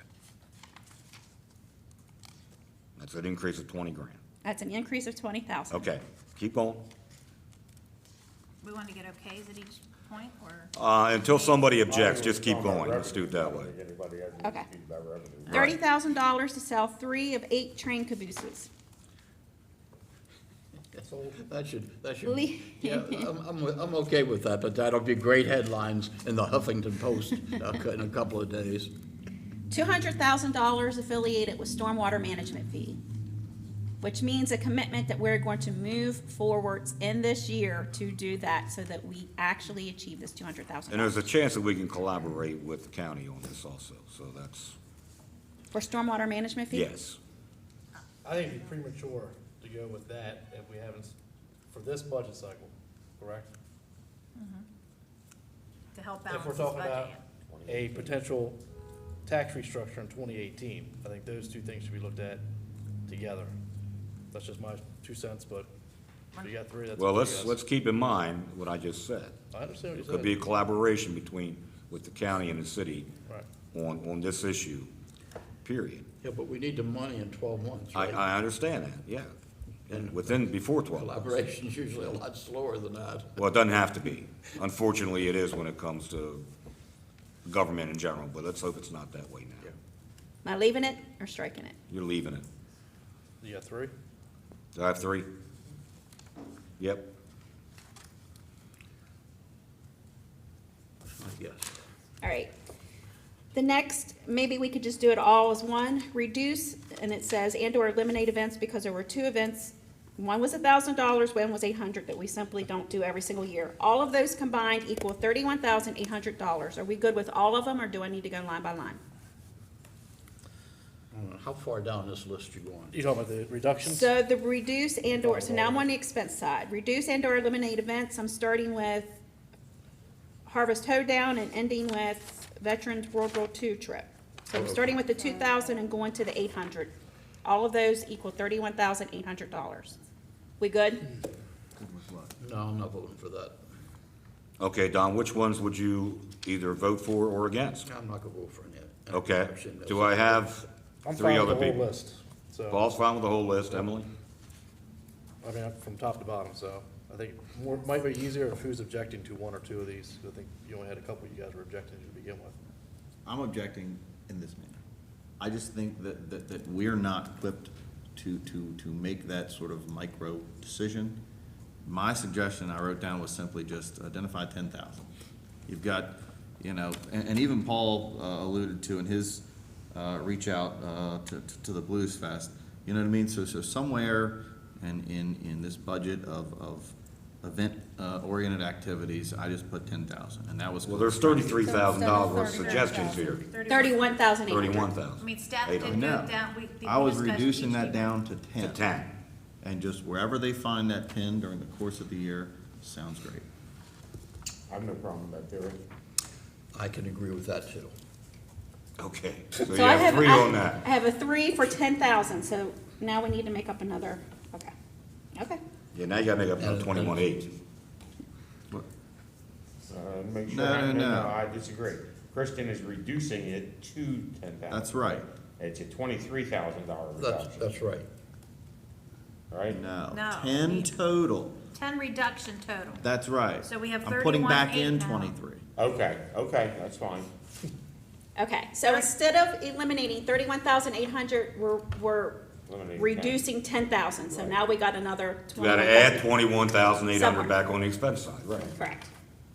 That's what I All said. right.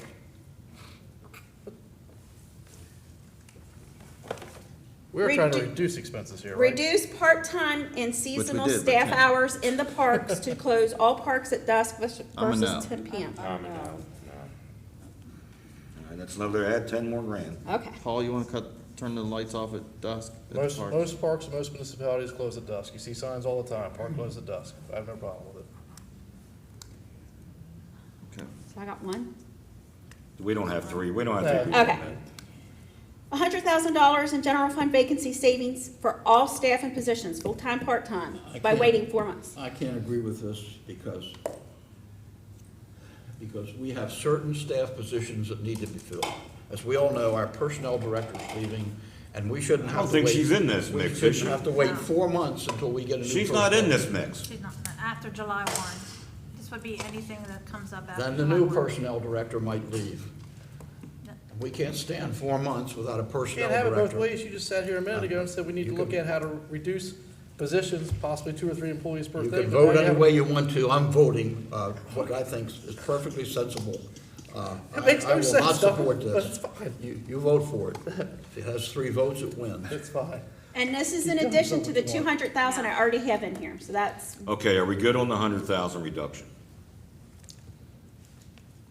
I'm good on the number.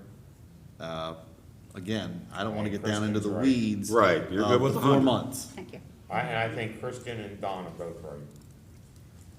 So do I have 3 for Okay. 100,000? Well, I think you do, but I just want to make clear, what Don is saying is this says, it doesn't make any difference what the position is, we're not gonna fill it for 4 months. I No, think it there's should be some, common there's some, sense. no, Well, there is some discretion. positions need to be Well, filled.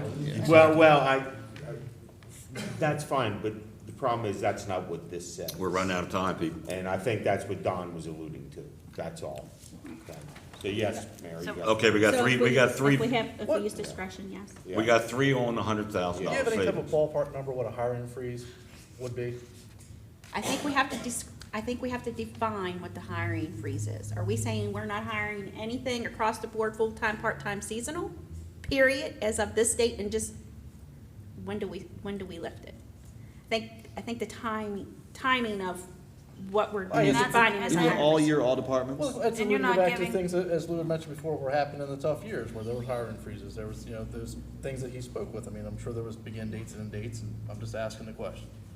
We actually did furloughs. Right, And we eliminated 11 funded positions. right. So I think we're good for the 100,000. Okay. No answer to that question. Keeps a sharp stick in the eye, doesn't it? 44,000 decrease to health insurance fund. Yeah. You got it. All right. Can I look at the whole next section all together, or are we looking at them individually? Individually. Okay. So the next section is all around the items that are capital projects, and these would require right now transfers from the general fund. So dollar for dollar, this impacts our bottom line. IT municipal broadband project, we're cutting it in half, so we're taking away $3,300. I would like to know what the negative impact of that is. About the negative impact of a tax rate increase. Sorry. Zero. Okay, I'm good then.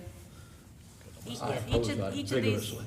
Each of these items have been vetted pretty thoroughly from the department heads that brought them forward. I reached out to most of them, I just didn't have a chance to ask them that one. so- Okay, so we're good on the 3,300.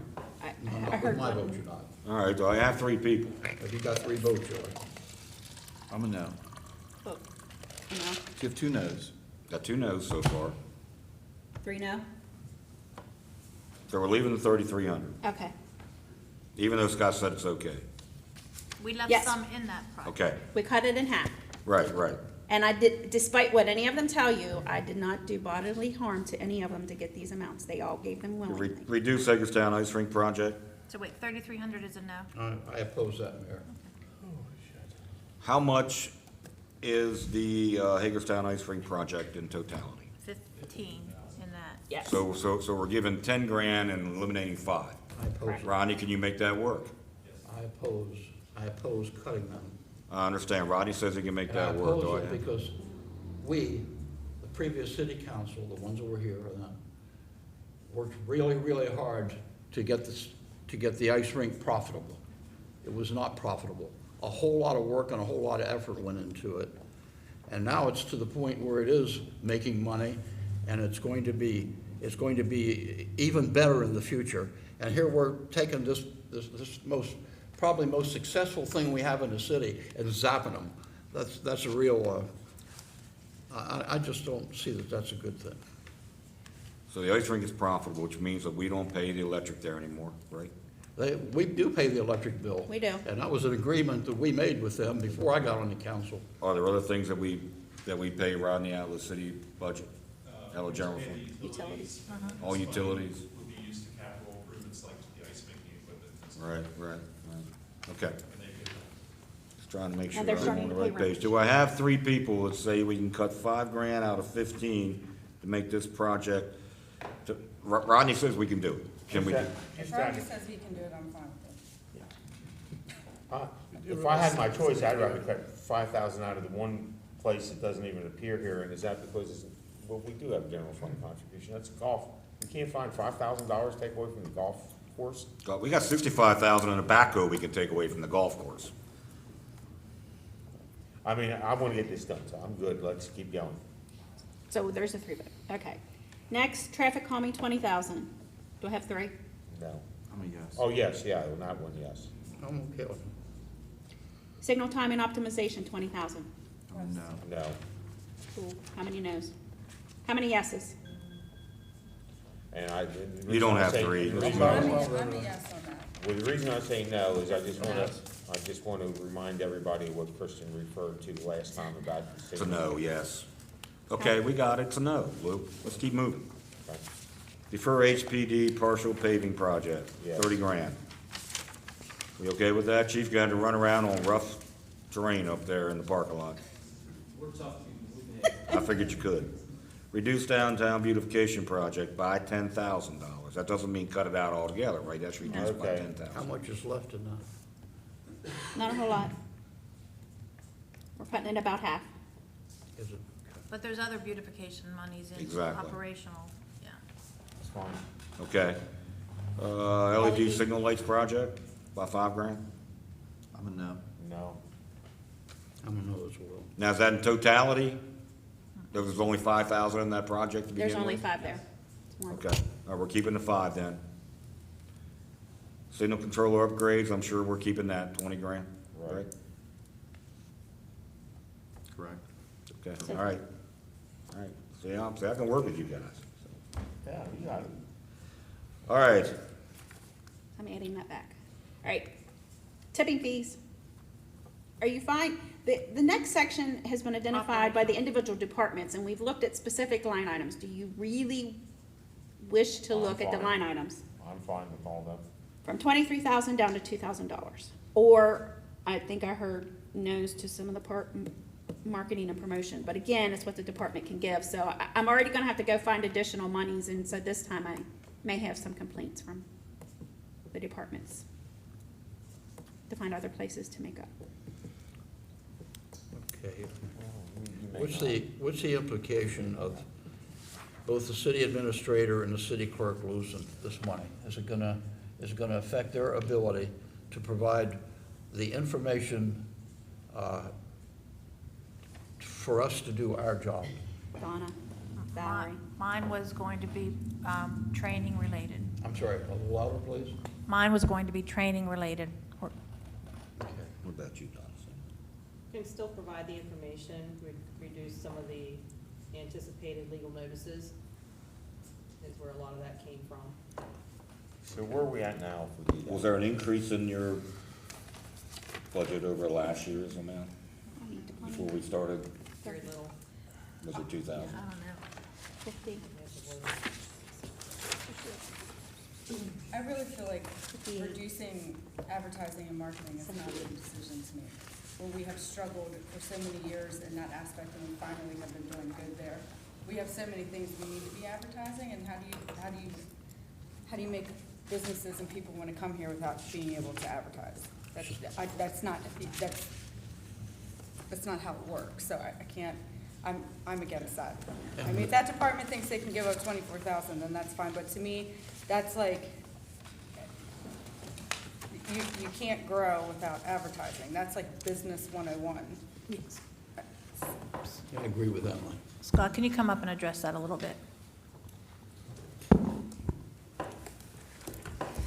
Based upon the expenses we have for this current year, we're able to find some other avenues, some other partnerships, CVB, the county, that we're able to partner on and get some advertising done in conjunction with them.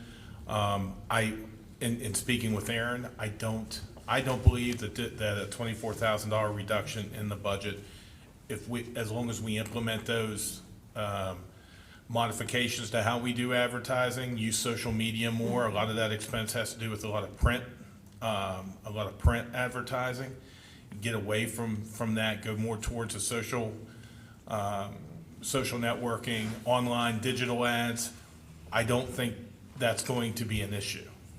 The 24,000. I wouldn't have put it up if I thought it was gonna. I don't think any of us would have put any of these things up if we thought it was gonna be, a detriment or a service reduction. So I think that's gonna be a workable situation. So as long as then- we're able to implement what we're able to implement, and I don't have any reason to say no. Okay. Given Scott's explanation, I'm sure it's like everybody else's explanation, every other department, are we good from the 23 grand down to the 2? Now, wait a minute, I need to ask him a question. So we go along with the plan this year, what happens next year? As far as advertising and promotion, we continue to do the same thing we're doing, and we don't go out and look for extravagant ways to advertise, and we're not gonna put, Okay. So, I think that's something we're all gonna end up doing, is we're all gonna look at ways how we can sustain the expenses that we're incurring. And I know my leeway in that is moving from more of a expensive print advertising and promotion to a more economical digital social. Okay, so it's not gonna come back to bite us in the future? No, sir. If I thought it would, I would never put it up. I'm in then, okay. So where's that leave us then? If we leave all these things, I think we need we'll be back to the drawing board to find a roughly $75,000 more for the things that we decided to leave in. I'm fine with the budget with those cuts. If people can find the others, that's fine. You can find it. Well, you can either find $75,000 or you can, It's, We can keep finding it and keep bringing it back, Yeah, just what- as long as we're not gonna. I know. let's do that. Let's Hold let's on. bring it back one more time and bounce it. Wait a minute, I'll- where is I'll- it? I know one.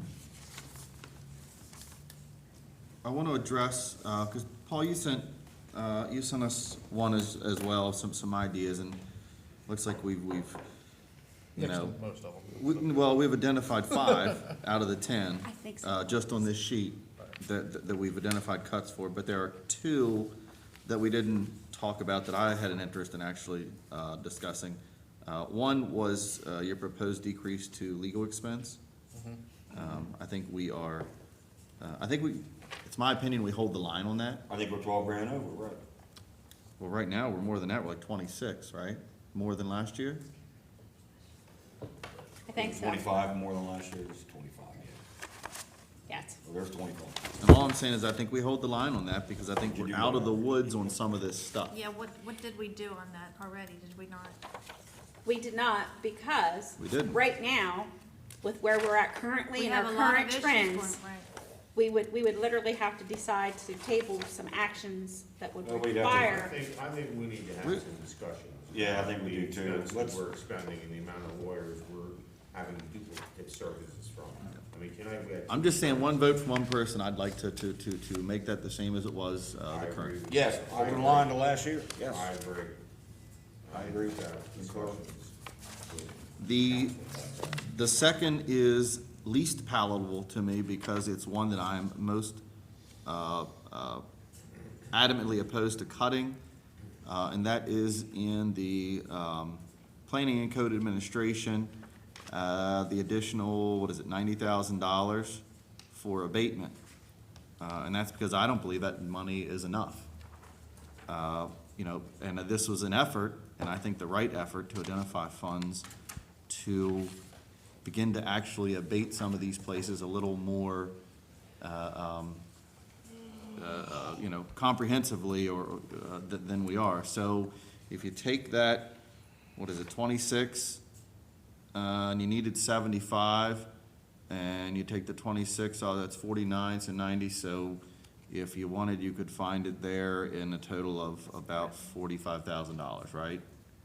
$49,000. And right now, so the item that we're talking about is within code administration, it's an abatement charges. So we have an expense that we have increased by $90,000 over the current year. Yeah.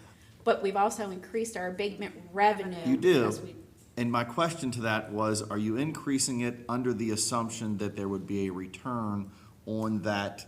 That it would be billed. And as optimistic as that is, the reality is, that's not going to occur. Especially not in a single fiscal cycle. You're gonna be wrestling, just like you do with any other sort of fine-oriented item, to get that back. So it truly is a matter of, yeah. Take them out. Net impact of zero. But that's still not gonna help the budget though, correct, Michelle? If we have the revenue built in there We'd have to take revenue out. and then take the expense out, so that doesn't help towards our dollar amount. But you did just 25, there's Okay. 25. Right. Right. Well, sorry, Paul, that's, other than, So right now, we're about 50 grand away. Okay, there's another one that we need to talk about. Recently, this council decided to spend, if I remember correctly, $6,000 to put benches downtown. And frankly, I think that's one of the worst ideas that the city council has approved since I've been. I know it's $6,000, however, You were just about the downtown beautification, that's where that money that comes has nothing to do with downtown beautification. Are you okay? kidding me? It's called beautification, That's where the money but comes it's from. not downtown beautification. It has to do with creating problems downtown. And if you do your homework and talk to the people down there that are gonna be the recipient of these benches, you know this. Sure. There are serious issues that these benches are going to create. We don't need these benches, and that's $6,000 that we can say right off the top of our head. But that's And current that's what, year. and Council Quarterman, right, so that's in the current year, but it is actually monies that we have setting within our downtown beautification project. That's what we call it, and actually, multiple areas across the city use it for a multitude of things. So we've reduced that already. Yeah. I think we did by 10,000. Yeah. No, For There's a fiscal chance to year reduce it by 6,000 more. But that's not. That's current. That's happening in the current fiscal year, That so ship's that sailed won't already, impact Don. that. That's like spending 100,000 on a mural down along the walkway. It's I'm money being talking spent already. specifically about about the benches that this city council approved just a few weeks ago. They approved it. True. Well, we can unapprove it. But it was a, never mind, I'm not gonna do it, that's fine. We're gonna leave that in, Michelle. Comment? We'll come back. We'll come back. I'll update this schedule. Yeah, and And let's hopefully remember, I got Mayor, it. let's remember, Mayor, you need 3 votes for this. One question, as far as with the His revenue, budget. there was money at one point with, we were talking about snowplows and stuff like that. Did we expend all our money with snow removal this year? 'Cause at one point I know that there was a surplus, because we didn't have a whole lot of snow. No, I believe we're on record, on track to not, and that has been projected in a Savings in it. carryover that you will Okay. have at the end of this year, correct? It will add to fiscal year 17 Okay. fund balance. Yes. Thank you. Okay, next week. Next Tuesday. week. Next Tuesday? Next Tuesday, come back with some suggestions about economic incentives and how we fund it. Thank you. thank you, staff. We know Okay. that appears to look like herding cats, I'm sure to some degree. And, you know, with 5 people trying to reach agreement, in a process. So Okay, we're moving thank you on to very the update for the Vietnam War Veterans Monument along South Walnut Street, Pine Klein. He didn't leave, did he? All that excitement?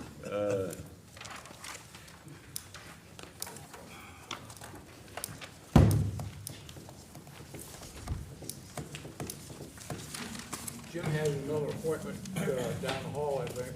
Yeah. Well, I'm glad I wasn't here the whole last hour. But before you get started, I just want to say to you that you're seeing some sausage made today. That's what we make in a democracy, is sausage. You'll be pleased to know too, Don, that we didn't come to ask for money. I know. You did. I know. I've had conversations about that. I know. We're here to tell you about the Vietnam War Veterans Monument that we want to put down on Walnut Street. We're thankful to the city for using the land to put that monument. It's a great help. We think it's a great location. The progress that we've made so far is that we built a budget, we started our fundraiser, we have a design, we have a contractor who is going to oversee the other support work that we will be doing on that. In fact, we're hoping that we can see some of that in the near future. To give an evaluation of what's gone on so far, I think with the hard work that needs to be done, like physical things, we've done a good job with that. The soft stuff about raising money and things, that's what's hard. And we've met with several people over the last 2 months, 3 months, and it's coming along, but that's about all I can say. I made this statement when I talked to the county commissioners a couple weeks ago, and I might as well make it here too. One of the things that's really disappointing is that there is still a great deal of negativism in the community about Vietnam. We find that in our fundraising, that sometimes people don't want to talk to us about it just because it's the Vietnam War. And we try to explain that this is really a monument that's dedicated to the men and women who served during that period. Not all of them served in Vietnam, but we're honoring all of those who served and memorializing the 17 men from Washington County that died during that war. So it's not about policy or anything. We're trying to honor the people who actually served. And if you look around, there really isn't anything in the city to do that. And that's why we're so enthusiastic about this project. But, we have to face reality. We're hopeful. We've got some positive things happening in the future. This is the whole committee. And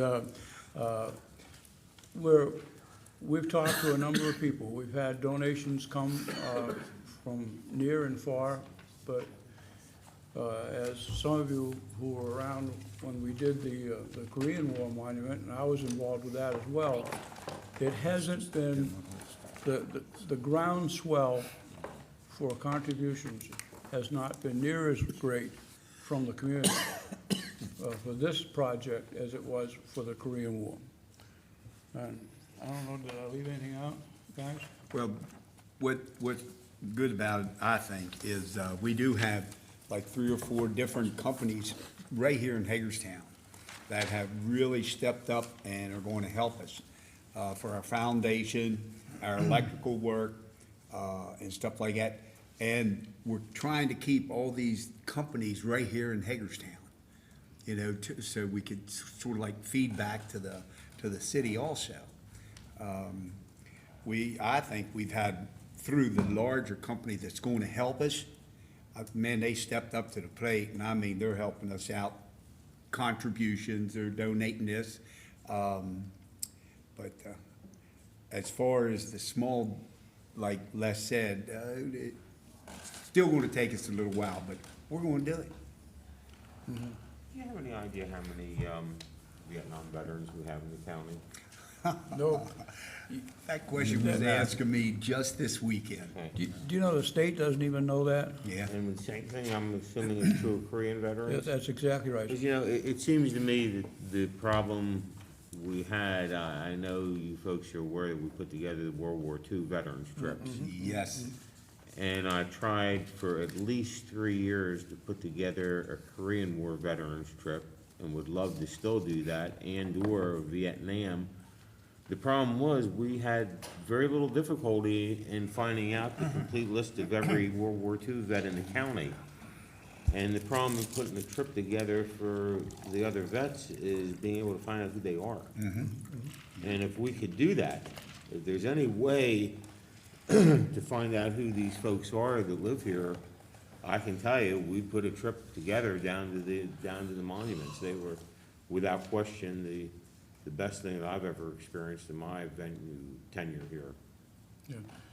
The state doesn't even have that Wow. information. No. We've tried, in fact, when we were working on the Korean War monument, to try and even verify the number of people who were killed in action, you got 6 different opinions Right. about it from 5 different sources. So, I mean, it's really, Thank you for everything you're doing, and if you could ever get a list together, I will guarantee you I can get the trip together. Yeah, the list that I passed around, there's the actual 17 that were killed.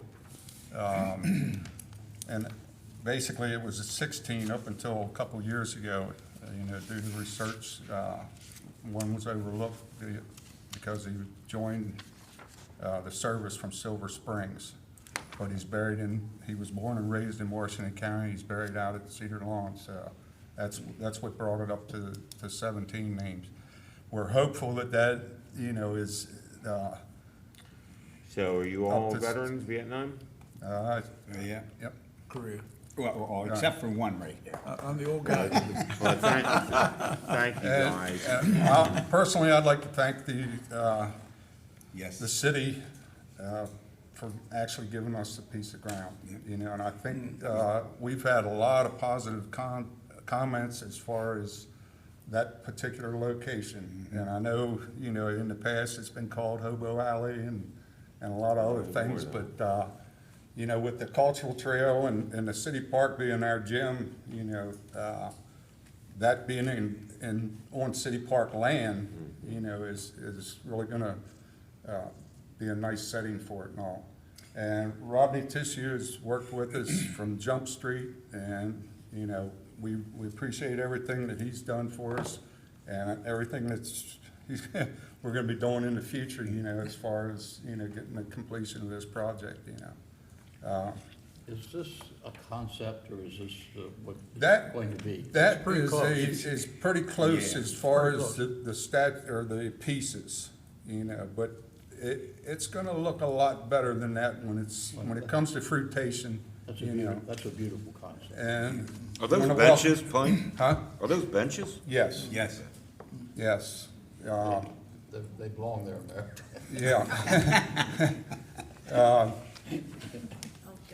And I want to thank this mayor and council for allowing us to come in and give you just an update. Like Les said, we're not here to ask for money. You give us enough with the piece of ground. And I want to welcome the new members of the council and former mayor back to mayor.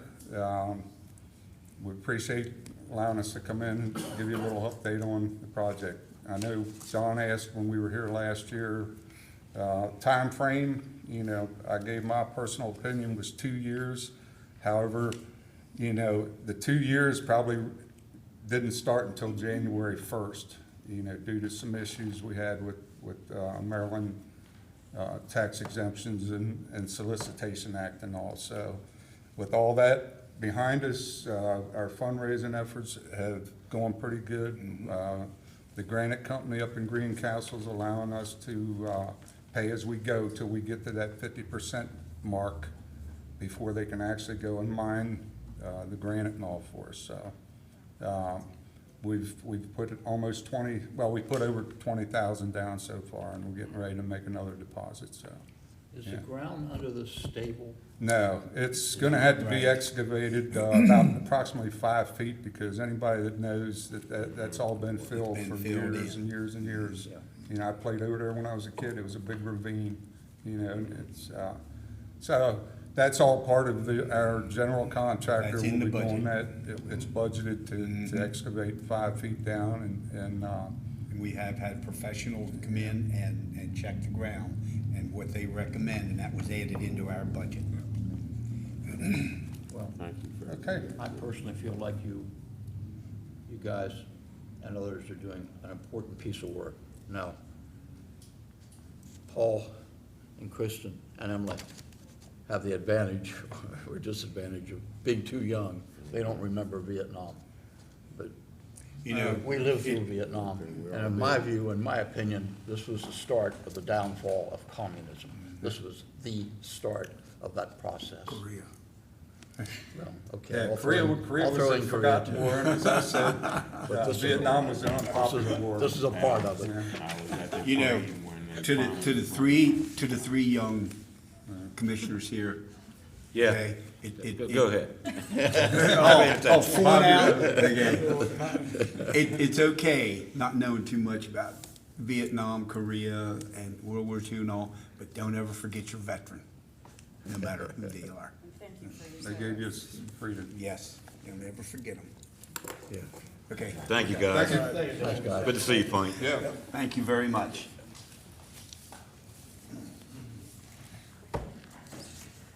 Okay, refuse and curbside recycling collection services. Rodney Tissue, come on down. Good afternoon. I think last time we talked about this, we decided that we were going back out to bid, and what I said I'd bring back is kind of a list of ideas for soliciting prices during the bidding process. What I don't want to have happen is come back with the bids in, say, August, and you say, well, how about, why didn't we get a price on that or a price on this? So I'm trying to finalize basically what the contract bid items would be. And then when I bring it back in, you can pick and choose out of that what you want to do. But I just want to make sure I capture what the consensus of the council is as far as these different items. So just briefly to review this chart that I have in your memo, up at the top between the two blue lines, those 9 items, that's our current contract. That's what we're doing right now. I would assume that we would continue to get prices for all those. When I bring it in August, you could look at that and say, well, we don't want to do recycling anymore, and you could just delete that line item right out of the contract if you wanted to. But I think we should probably at least get prices again for those 9 items. Then the rest of them are just options that we're just suggesting maybe we want to consider, and I guess this is where I'd really like to have feedback on. We could get a price on every other week yard waste collection. Right now, we're collecting every week. Could get a price on every other week yard waste collection. There would be some small savings there. Same is true with recycling. A lot of communities do recycling collection every other week. Right now, we're doing every week. Last time I talked about this hazardous waste collection program. It's fairly expensive, but it is a service that some communities provide where we go and they make an appointment with us and we go pick up paint, different things like that that typically don't go into the trash. Number 4. And that has to apply to everybody. Right, you pay for it whether you use it or not. Everybody would pay that fee, and that's how the program. How's it handled currently if someone would have hazardous waste? We tell them to either go to various places, like take it to the landfill or So other they have disposals. options. They have options, Okay. right. It's just not at their door. Sure. But It's you a know what they convenience. do? They put them in green bags and sit them out at the curb. Sometimes, sure. 4 is the one we talked about a lot last time, is, I think we've seen that if we have a smaller truck, we can access some of the alleys, and where practical and possible, I think those are important words, we can service the downtown Zone F from the alleys. And we're actually putting together a map parcel by parcel of the Zone F area, which is the downtown zone, of which ones can be served from the alleys and which ones would have to be still served from the main streets. But we can get a price on that, and you can decide if it's something you want to do. We looked at the dumpsters. We talked about it quite a bit. I don't know that the dumpster program would work that well in the alleys. and for the reasons I cited in the memo. And then the last thing is, the last couple of years when I have funding, I've been bidding out separately the electronics recycling event. I'd like to just put it in this contract if we could. It's very popular with the residents. That's about what the cost would be. We've been doing it. It's just been bid separately from this collection contract. It could be put into this. When it was bid separately, so subletted out. We pay for it and we don't get reimbursed for it. I understand that, but where's that money that we're paying for? Is it coming out of your budget? or I, what's that? I got grants from MDE that paid for about half of it, and the rest of it came out of the trash budget. The Rodney, 156. let me ask you a question. And I know we do that over at the parking lot at Hagerstown Subs. Right. Because it's been brought up to me by citizens that I talk to. You know, we used to have the twice a year collection of big stuff. The dumpster program. Right. Well, before the dumpster program even. Okay. We did have Curbside set out set out. twice a year or whatever. And then we had the dumpster program. Right. Over by Public Works. And we didn't charge for the dumpster program that we did, okay? I mean, what if we had a dumpster program on the parking lot at the Hagerstown Suns in the fall when they were done playing baseball? And we charged per truckload or whatever. City residents only. I mean, they have to come and show ID like they used to over Public Works. So that way our costs could be covered. I mean, would that be something that we would be willing to discuss to have again? Again, I know people ask me all the time, you know. And then, Cost neutral you're talking about. right. Oh, yeah. That'd be great. Cost neutral. Yeah, I miss it. I don't have any problem with that, except we'll need more advertising. Well, we can do that digitally. Anybody else have a problem with a cost neutral program such as No, that? I think that could be That great. it can be done cost neutral? I'm opposed, so, restitution. As far as these options, I don't see going to every other week if we're really talking about saving $2 a year. I think the hazardous waste collection program is a real good idea, but I'm not sure we need to charge people $15 for it when there are other options, and I agree with Don, for good or for bad. I think even if we have the program, the people that are responsible are already being responsible, and the people who aren't going to be anyways. Would the hauler be handling this program in the Suns parking lot? I don't know, it's something we gotta talk about, I have no idea. It was just a suggestion to look at. Not Public Works. I don't think so. I don't think Like that would it be was. possible. I think we'd have to have a contractor do that. It doesn't matter how many trips you come. Well, I think we'd have to have controls. I mean, we haven't Oh, talked yeah, about you'd have to this, have but controls. I think the last time we did it, it was like $80,000 expensive. of dump fees. It was, Yeah, Eric left, but it was a lot. Yeah, it was a lot. Yeah, I'm opposed because. Of course, it there's was free this- too. It was free. Right. So it's a big difference when you're not paying anything for it. Right. Which is why we went to the call us, we'll come to Right. your Do we house. still do that? Yes. Okay. We still do that, and a lot of people don't utilize it. You find that the couch sitting out along Mulberry Street or whatever. But it's very reasonable. What Public Works charges compared to like 1-800-GOT-JUNK and that kind of stuff, our prices are I'm not very saying it's reasonable. not reasonable, I'm just saying that a lot of people still don't use it. Some alternative. I don't think a lot of people maybe can do Maybe we should advertise. that. Right. Okay, If I could comment on the every other week. So, you know, recycling, it's every week right now, and you go to every other week, you think, well, the price should get cut in half. And when we bid it last time, the prices came in, there was just this little bit of savings. So I said to the haulers, how can that be? And they said, well, really, it's going to every other week, but you're still collecting about the same amount of trash, material. It's just we're collecting it every other week, so it actually makes it harder on them to do it every other week. There's some decrease, but overall, the savings from the last bid 6 years ago was not significant. But that doesn't mean we shouldn't get prices on it. did we talk about option 4? If we talked about that, other than what you just went over when you were presenting?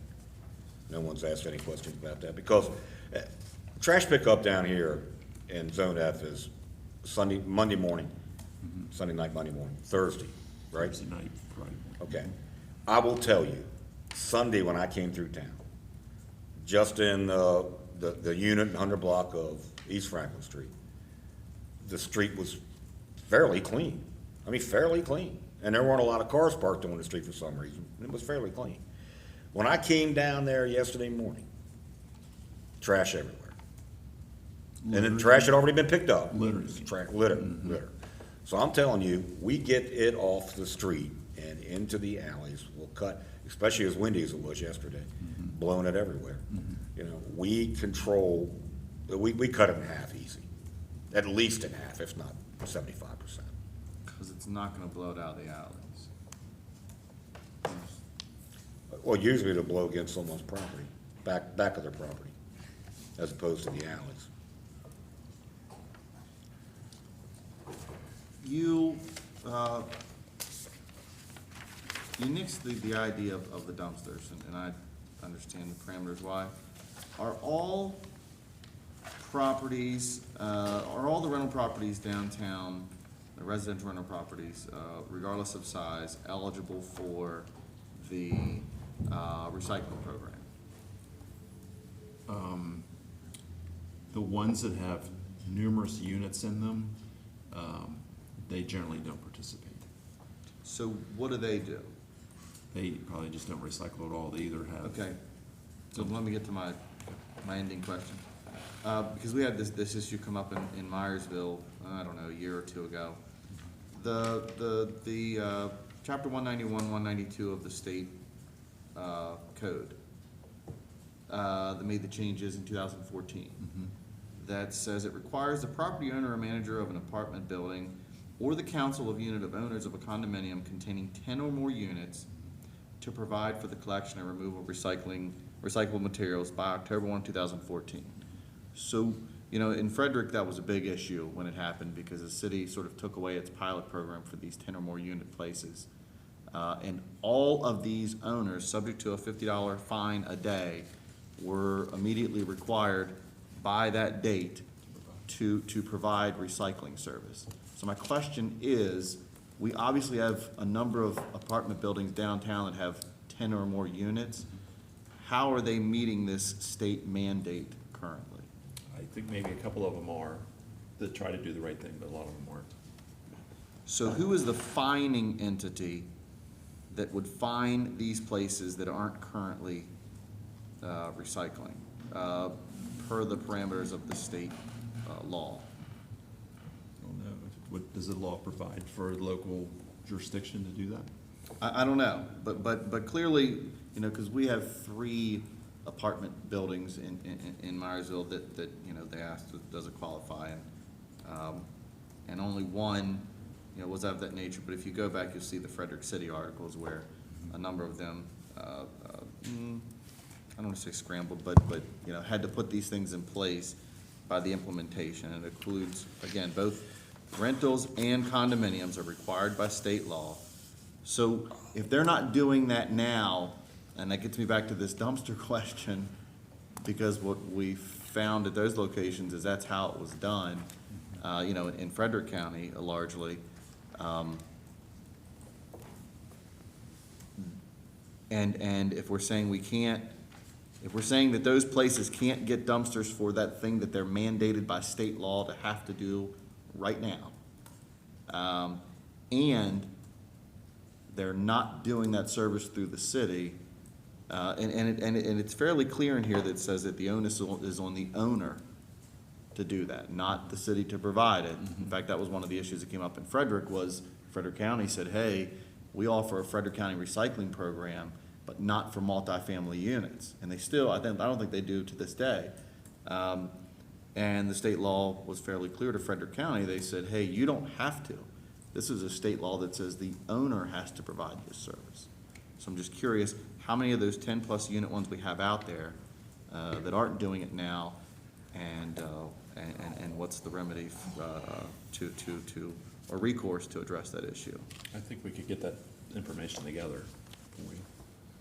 And then we'll have to Be discuss interesting it. to see.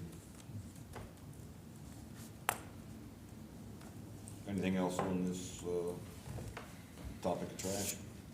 So, am I hearing that number 3, you don't want to get prices on? Is that? I don't really think we should go every other week recycling either. I just think if we're talking about the issue No, I of agree. looking at trash. I all the won't time, make it. would just make it Yeah, I don't. There's no worse. way. I don't agree with it either. I Yeah, just, I mean, option three, you know, when you say, you get prices on it, we can always decide what we're Okay. gonna do with it. But I don't think we're interested in options one or two, one way or the other. I agree with that. In the best of all worlds, 3 would be good, but it's not Well, the best get a of all price. worlds. Back to option 4 with the, potentially using the alleyways, the smaller trucks, again, is that going back to what you and Eric talked about, using our own truck? Or are you talking about putting a bid out to, what they'll come back with their own vehicles or manpower or vice versa? Or yeah. I think what we'll do is put a bid out and see what they come back with as a price, and then compare that to what we could do it for. I think at this point, we know it can be done in most places. Most places that have, the parcel has access to the alley. Not all of them do, but the ones that do, we think we can get a truck back there to service them. So I think it's worth getting a price on this to see how it pans out. You think the hauler can get a truck back there? Yeah. I've talked to 2 since the last time and they said that they could get those trucks if it was Or required even by I'd the be bid. interested if they can't in certain spots where it might be too tight, if they have manpower to, as I talked for someone to walk Right. up 20 or 30 feet to get the trash can and bring it down to the main street to dump it. Exactly, and we're taking this map and going parcel by parcel and trying to Okay. figure out what's the best service for each one. If we were to go this route of the alley suggestion, would we also in that process be more involved or direct in collection? In other words, right now, a lot of the place downtown, you'll see, like it or not, you know, you have the bin or the trash can set out in front, you know, but right up against the side of the apartment building or the house. And there is no clear understanding of the parameters of whose responsibility it is on a weekly basis to take that out. In other words, if you went to this 6-unit apartment, you know, you wouldn't be able to tell me, you know, which one of those tenants' responsibility it is to set that out and bring it in.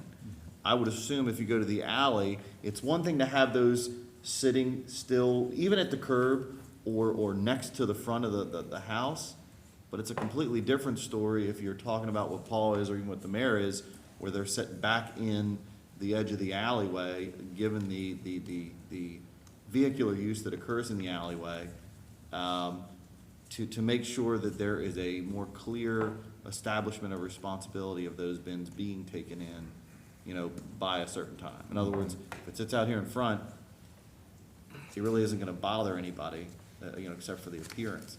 If it sits out at the edge of the alley or at the end of the alley, you know, by 8 or 9 o'clock the next morning, there's cars going through there, you know, there's people traversing it. And, you know, somebody's gonna have a responsibility to move it, or you're gonna be chasing that down constantly. I guess we'd have to try and find out one. Thank you, Rodney. Okay, so do we want to include the dumpster program too? Is that the consensus, just to try to If get? you find prices? out, yeah, that'd be great if we could find out. Okay. You know, wait, one final question. Can annual electronics recycling event, do you think you can get some additional grants for that in the future? I've been 2 for 2 on that. When the program's available, we've been successful. But one year they didn't have it, but every year it's available, we'll apply for the grant. It's only like $7,000, but every little bit helps. It does. Thank you, Rodney. Okay, thank you very much. Okay, if I'm not mistaken, we need to get a motion to go into special session, please. So moved, Mr. Mayor. Second. Any discussion on going into special session? All in favor? Opposed? Motion carries 5-0. First up is the ASME 3373 labor contract approval. Need a motion? Mr. Mayor, I hereby move for mayor and council approval of a collective bargaining agreement between the city of Hagerstown and the American Federation of State, County, and Municipal Employees, local number 3373. This agreement shall run for a period of 5 years, commencing on July 1, 2017 through June 30, 2022. I'll second that, Mayor, and compliment our city negotiators on the work that they did on this. Okay, discussion? I have some questions. Come on up to the table, guys.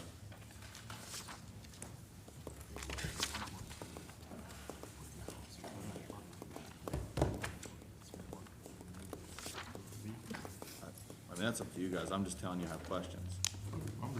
Yeah, they're not. I mean, it's not like, 2 minutes worth of questions. They're questions, so.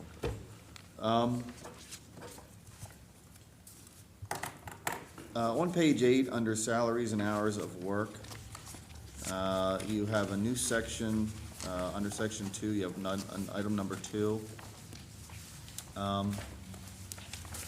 And there is, in the information that staff gave us as it applies to savings, that this will generate, associated with the change in shift and overtime, a good bit of savings that's associated with at least the first 3 years of contract term,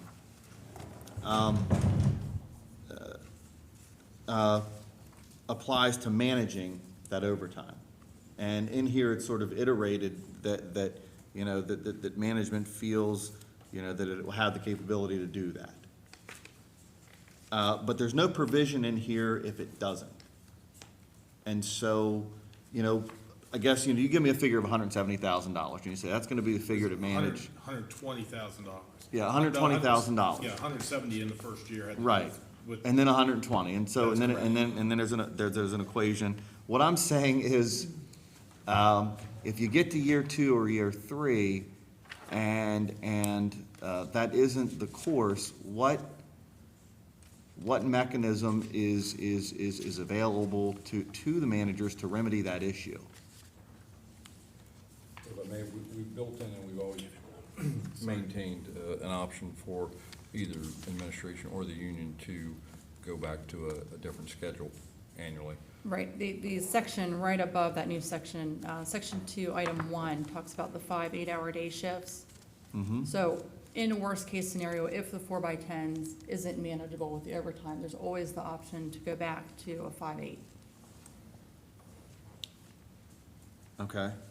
And the city has the ability within this contract to do so without union approval. There's a deadline on it where either party can, at November 1st, I believe. Right, November 1st to make that determination. I'm trying to make sure that that language allows the city the clear ability, should we reach that point, to be able, okay.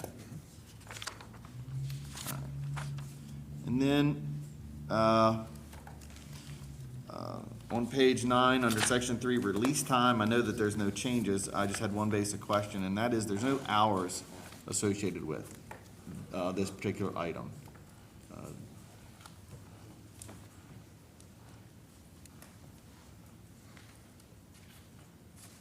Says, police department shall be afforded reasonable time during working hours without loss of pay to fulfill their union responsibility as it applies to administration enforcement of this agreement.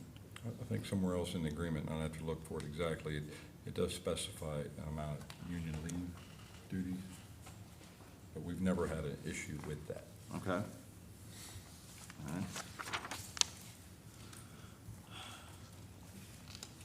All right. And then under section 5, callback pay, that probably gets to that same point. How often does that occur? Callback? Yeah. For investigators, I mean, frequently. Okay. Because it says employees called into work outside the regular shift shall receive pay for at least 4 hours at the appropriate rate of premium pay times the hourly rate. That's correct. Okay. So I guess I was looking more for a number. And it depends on if there's a significant event, a significant crime, depending on how many staff are needed. Okay. Under page 11, section 9, comp time, you've added a new section here. It says 40 hours of accumulated comp time may be sold back between January 1 and June 30, and 40 hours may be sold back between July 1 and December 31st each year, which is sort of a new provision, right? This is actually, it's just a modification of language. This is something we're currently doing. We've allowed 80 hours. Okay, you're just specifying Previously. 40 in each one, I guess, to Correct. not be hit by that huge amount in any one portion of the cycle. Right, it just splits it out twice a year. Okay, all right. And that's why I think it was important for me to see some of that cross out, you know what I mean, to know that rather than convey.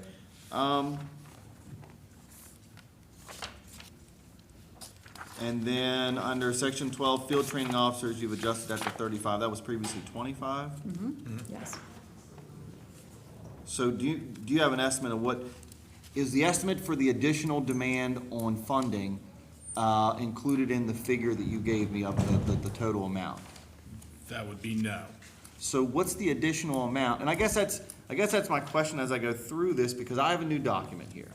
And that document clearly has changes in financial implications. And what I'm trying to reconcile is I have a new union agreement, and it has costs or additional costs associated with it, okay? And what you gave me that I felt was specific to wages and benefits, and maybe just wages, but as it applies to that item, I need to then figure out within the budget, if within the budget, that additional amount associated with these changes has already been accounted for. In other words, let's say that the wage and benefit portion's $170,000, but other changes in this contract is another 30 grand. Is that other 30 grand already accounted for in the other increases in the next fiscal cycle?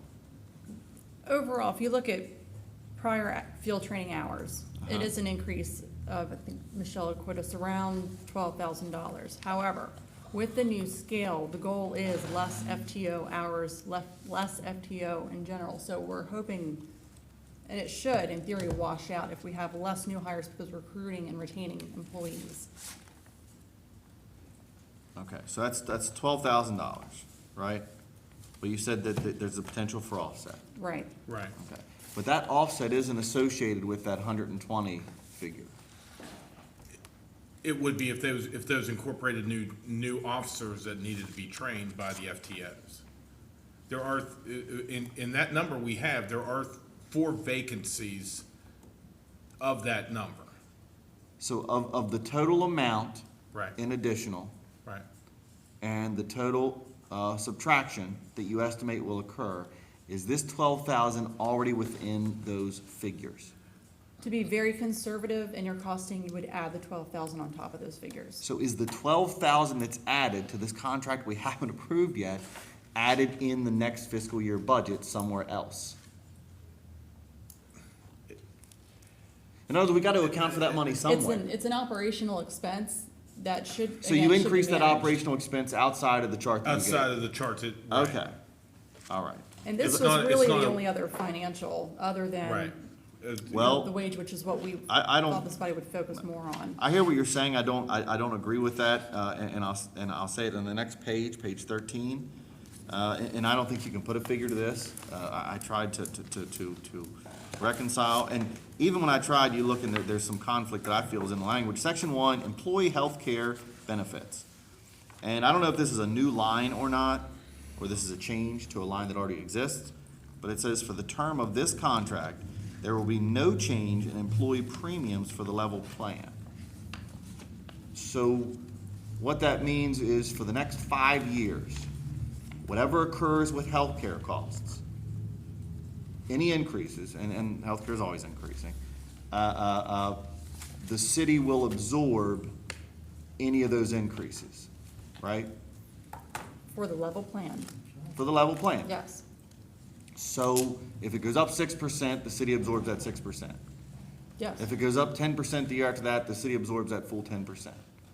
And if you read further down here, it says that it can't affect the net difference in pay, which I felt when I read that, it already said that. Just this sentence really spells it out. And in addition, the city agrees to provide dental insurance options for employee and retirees. And it says options, it doesn't say whether or not that specifies. It means it's actually gonna provide it, it just says options. And so, but coming back to this healthcare, I do think that's a figure. I don't know what that figure is, but I try not to look at the budget in a single cycle when you're approving a contract that'll stretch 5 years. There are going to be increases. I'm just trying to figure out, in relation to our budget discussions we just had an hour ago, and the shortfall that the mayor pointed out is going to happen next year, how much have you estimated the increase going up as it applies to the figure that we're going to have to absorb. Because the reality is, you can't look at it in terms of a single budget year any more than you can look at this contract as a single contract that only applies to this group. If this group got this particular statement, the other groups are likely going to want this statement, or get this statement. And so then that means the city is going to absorb all the costs associated with all healthcare increases for all groups for the next 5 years. For the level plan. For the level plan. And I guess I see some conflict in that, because later on it talks about that those decisions are generally supposed to be or come out of deliberations of the healthcare committee. And I guess I just see some conflict in putting this sentence in here where it says you're automatically going to do this, but then in the next breath you say you're going to have a healthcare committee that looks at this stuff and makes recommendations on these things. If this is already in here, it really doesn't matter what the healthcare committee recommends, because the city's absorbing it anyway. And if the city's absorbing it and it hasn't accounted for what a cost allocation increase is going to be for that, then we haven't accounted for all of the extra money that this contract is going to cost. How much of an increase has the level plan increased over the last 5 years, percentage-wise? Yeah, and I didn't bring that information up, I can get it to you. Okay. And how many people are just on the level plan? No idea. Yeah, I'm not comfortable quoting those numbers. Okay, all right. No, that's fine. I have it at my That's fine. desk, I just. And that's why for me, when I sent these, questions that when I sent these emails, that's what I was trying to get to was, what's the number? I mean, there's got to be some number there. Is it 30,000? Is it 60,000?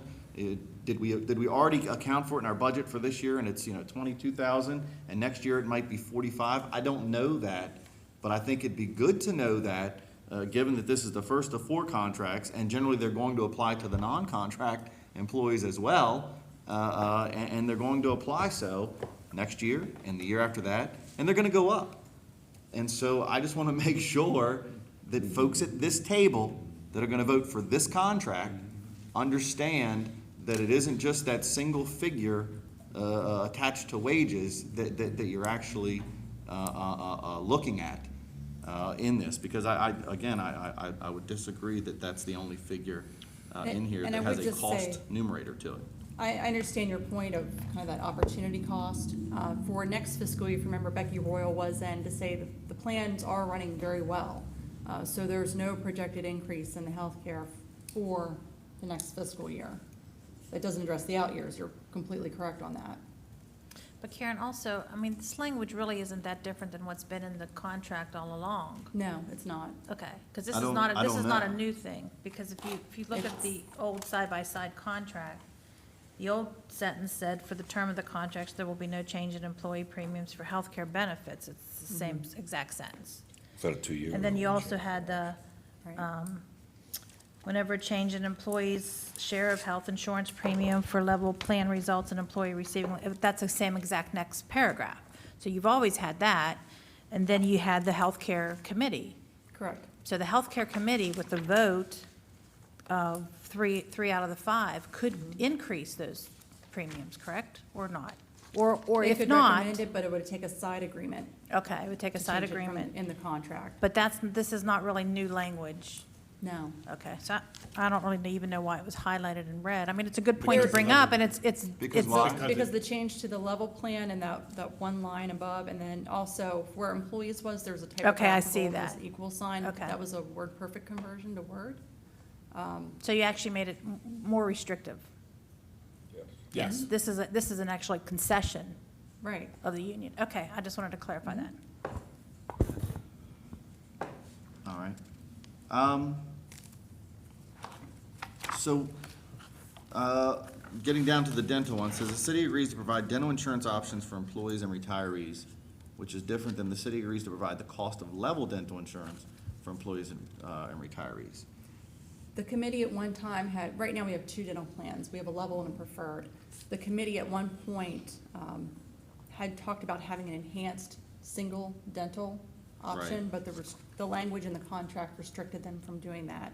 So we negotiated this language to allow the committee to evaluate an enhanced dental option sometime in the future. So does this sentence still obligate us to provide that item? It obligates us to provide dental insurance options. But it doesn't obligate us to provide or pay for the actual The cost of the level, no, it does not. Doesn't say that, does it, in there? That's what I'm asking, because there, like I said, all I see is the new language. And then the next says the medical examination. There's some new language there. And I just wondered, which side of the table pushed for this particular item. We did. Okay. This is to get blood work results to incorporate into our occupational health programs and our wellness programs, so we can look at health trends and try to target our programs to deal with those health trends. Okay. Under page 18, 6, employees working the 4 to 10 schedule will earn accrued time for vacation, holiday, and personal days at 10-hour increments. Will this earn more or less comp time under that type of schedule, or is it time neutral? What we did there was we actually removed vacation. On the old language, when we were on tennis before, they accrued 10 hours of vacation, if you will. A vacation day equal a day for day. And this way we put everybody in the department back on the 8-hour earning schedule and removed vacation from the day for day. So they Okay. actually accrued less vacation time, but it still allows for the same amount of time off. Okay. And the chart was just to make it easier to read. No, Right. no change in the accrual. Right. All right.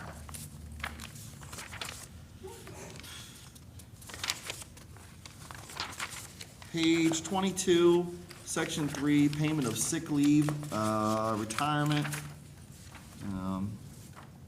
There's two typos. There's one in the second sentence of this where it says amount of their, his, anyway.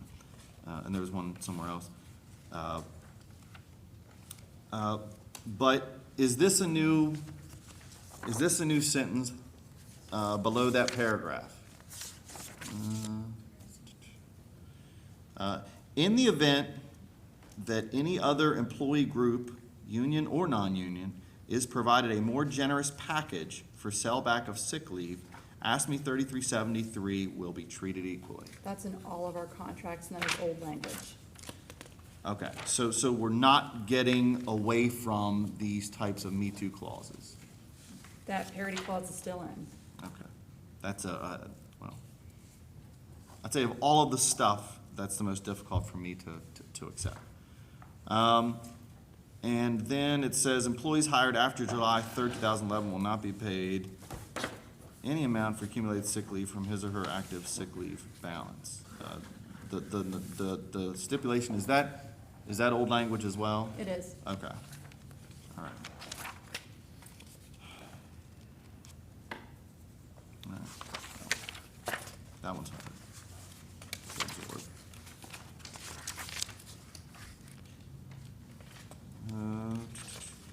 Is the, under page 25, the payment for 15 city working days in any calendar year provided for military leave, is that a new figure, or is that? That's to be legally compliant. The law is 15 Okay. days, so the All right.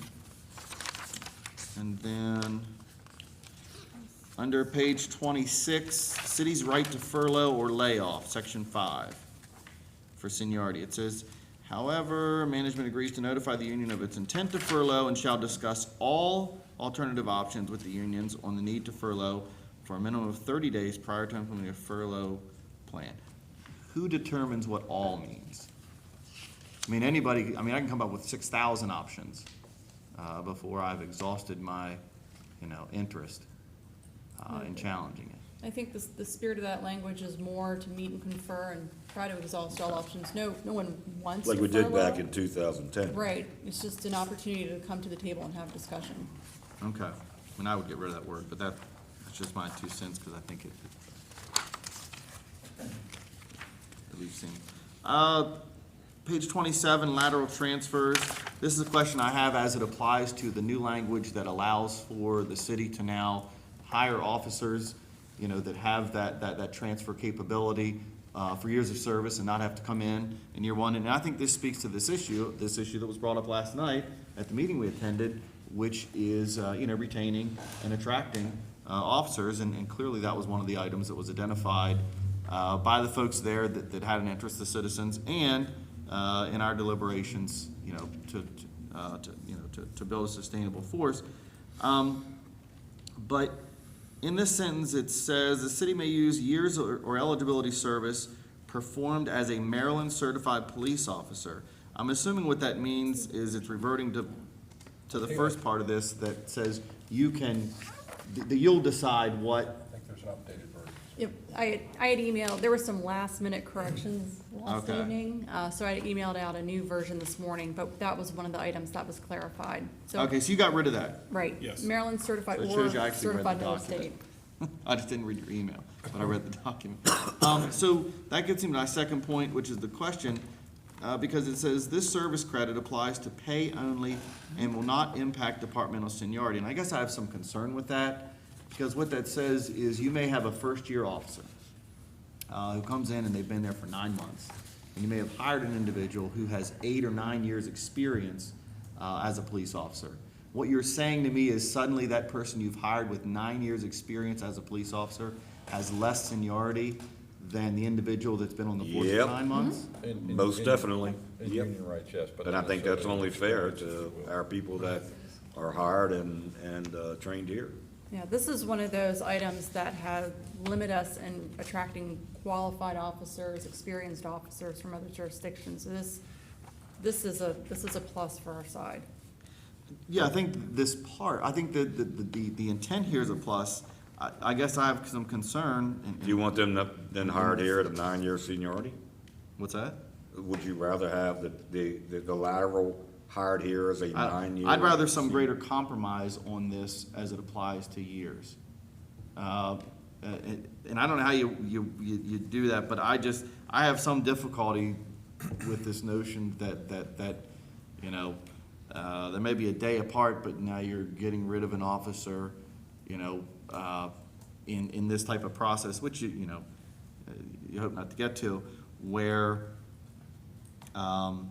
you're letting go of somebody that has that type of experience that you've attracted in that process, so.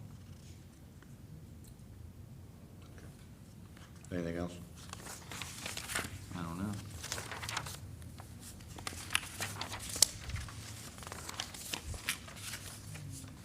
Yes. Page 31, section 2, lockouts forbidden, and I just need to understand what this means.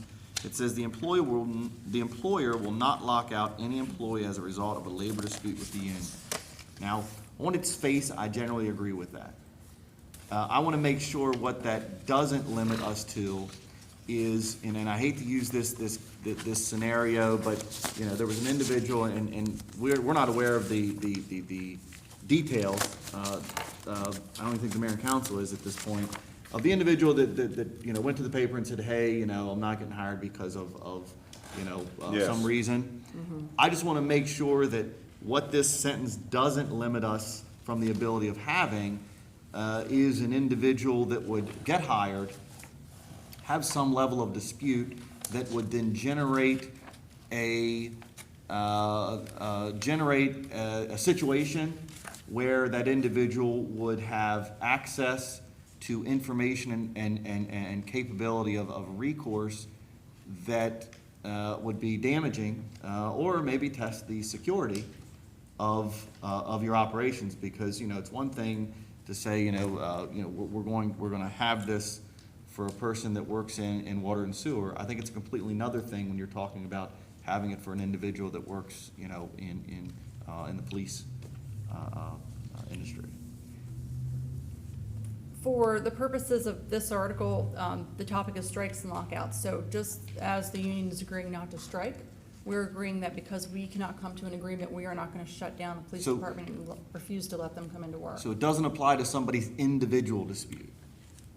I think that's a completely different personnel matter, yeah. I don't know, that's what I'm asking. Yeah, I don't see. It'd be handled through the other grievance process, through a regular grievance process. I just wouldn't want some individual to have the ability Yeah. then to jeopize the security, of your facilities. I think that falls under such a dispute. regular disciplinary, That's not- the regular disciplinary Lockouts procedure. you sometimes see in more the more the private sector, if there's a serious So labor you lock dispute. out of the plant, you Right. can't go into work, and you can't make Right. money, and you can't, yeah. I understand, I just don't want some individual in this age of information sharing to go, oh, I'm gonna stick it to these guys, they can't keep me out, and I'm gonna suddenly share a bunch of stuff in a manner that, you know, jeopardizes, again, the safety and security of your operations. I think this is it. 33, section 9, light duty, is this a new section? What we did there is we added some things that gave us a little more flexibility, took away some restrictions. Okay. but All right. And then the last one is page 37, under bullet point number 3. The items in blue and red, are they both actual items that are going into the document, or are the items in? What do you your 37 is different than our 37, because, okay, on the pack, okay. So 38, go ahead. Steps unfrozen and remain unfrozen on July 2nd, 2018. Employees advance on pay scale based on years of service. And I know there was some dialogue back and forth that means anniversary date of that employee. And I'll tell you, and this is probably a benefit to the employees, you know, depending on where you fall. But I like working from fiscal year to fiscal year. I don't like the notion of tracking down anniversary dates. I'd rather just say employees get, you know, raise X at the beginning of fiscal year Y. I know that's gonna cost us more, that's just my 2 cents. And I realize that would cost us a little bit more, but I think it makes it cleaner, you know, when you're working from fiscal year to fiscal year, and for tracking purposes. But are these items here, number one, is that intended to mean anniversary date? Yes. Okay. It doesn't say that. I'm just sort of like thinking back to a grievance that we had, you know, several cycles ago where we didn't spell that type of thing out real clear, and we got grieved on changes in the pay scale. Right, up above where it says annual longevity steps, it defines that. Okay. So these blue bullet points, they'll be included in the document. Yes. Anything else? Anybody else have anything? Yeah, I do. You all are working on bargaining with 2 other units now, is that correct? Yes. And, 3 of them. okay, are there any discussions at all about sick leave, the section 322, with any of the other bargaining units that are different than this? No. I will. What section? Your sick leave buyback. Sick leave buyback. I will vote for this contract, but I will make it abundantly clear right now.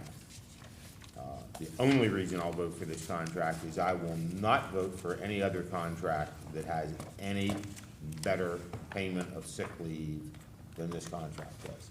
What section are you on? It's the, Go to the article.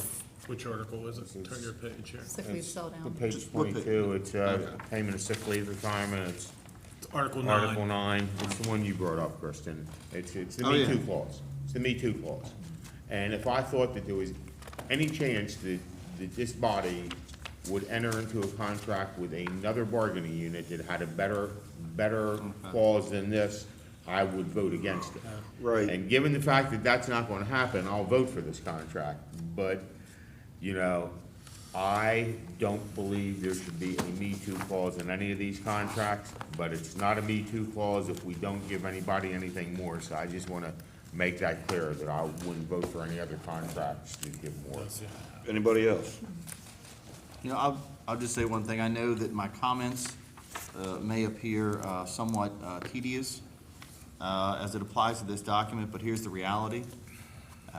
This is the first time that this body collectively, as a body, has received this document in this public setting to have that discussion. We had a couple of updates. We had a couple of executive.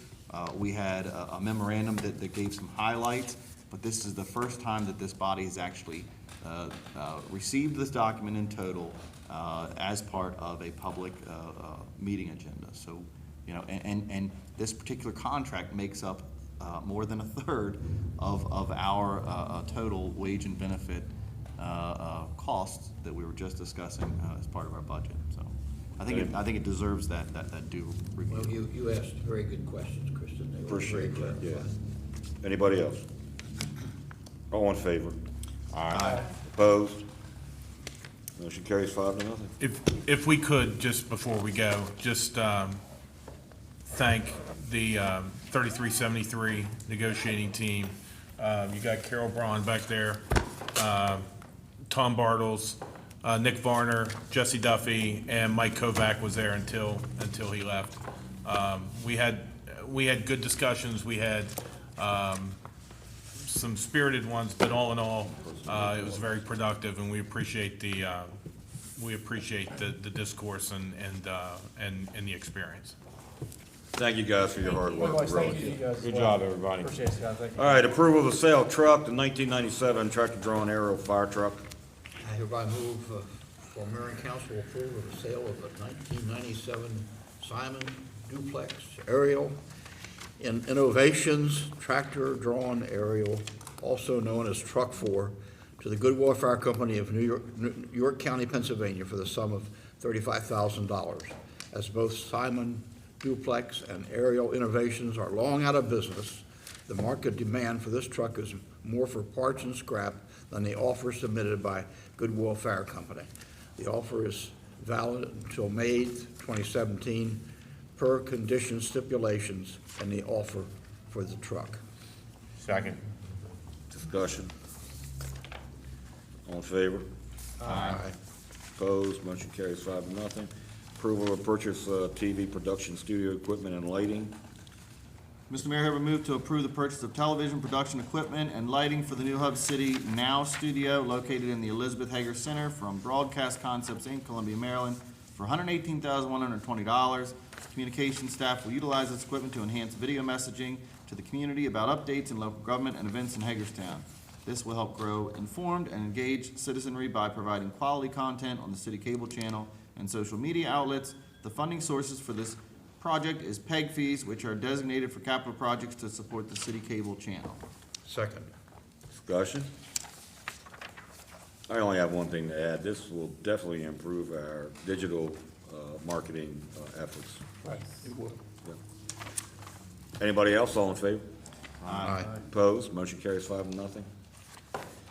Approval of payment to Breckford for speed camera contract.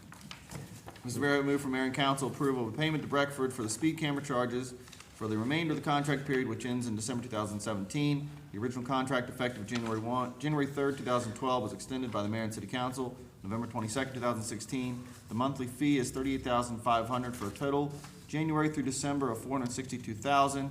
This contract crosses fiscal years and sufficient funding is included in the FY18 proposed budget. Second. Discussion. Just to note that my wife definitely contributes to this cause. Tell her to slow down. All in favor? Aye. Opposed? Motion carries. So you don't want to pay them? Motion carries 4-1. Yeah, I'm good.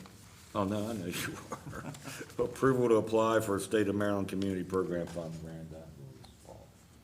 Mr. Mayor, I move for Mayor and Council approval to apply for a State of Maryland Community Program Fund grant in the amount of $57,600. This grant will fund community outreach programs such as police youth dialogue circles, the collaborative policy dialogue committee, and ongoing programs such as midnight basketball, as well as overtime for officers to participate in these programs. Second. Discussion. All in favor? Aye. Opposed? Motion carries 5-0. City Administrator's comments, please. Nothing further this evening. Thank you. We're going to start with Mr. Munson. Any comments? Thank you, Mayor. Yeah, the one thing I'd like to mention is that last Saturday evening, Lou and I went to the skating rink to observe handicapped hockey sledding. A team called the Kodiaks, and we've had an update on this from Mike Barnhart when he came in front of City Council. A team called the Kodiaks had a match last Saturday night. And Mayor, members of the council, it was inspirational. There were 17 people on that floor, 16 of whom were badly handicapped, people with one leg, and people with really bad health situations. On the ice, on the sleds that were going around the track, through the efforts of these people, playing hockey. And these people were so happy. You could see the smiles on their faces and the fact that they were having such a good time competing.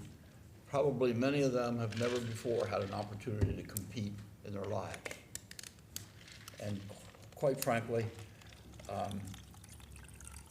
this was made possible by the fact that an anonymous donor contributed $10,000 to buy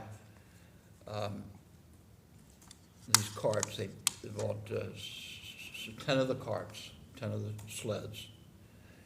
The sleds are very specialized, depending on the people that sit in the sleds. And they really went at it last Saturday night. It was a fun thing. It was an inspirational thing, and it's really, frankly, it's really one of the things that defines, I thought, the heart of a community. And it's a pretty good community that makes something like this available to the kinds of individuals suffering from the kinds of medical problems they have available. It was really a nice evening. And besides that, it was 30 degrees core. Thank you. Is that it, Don?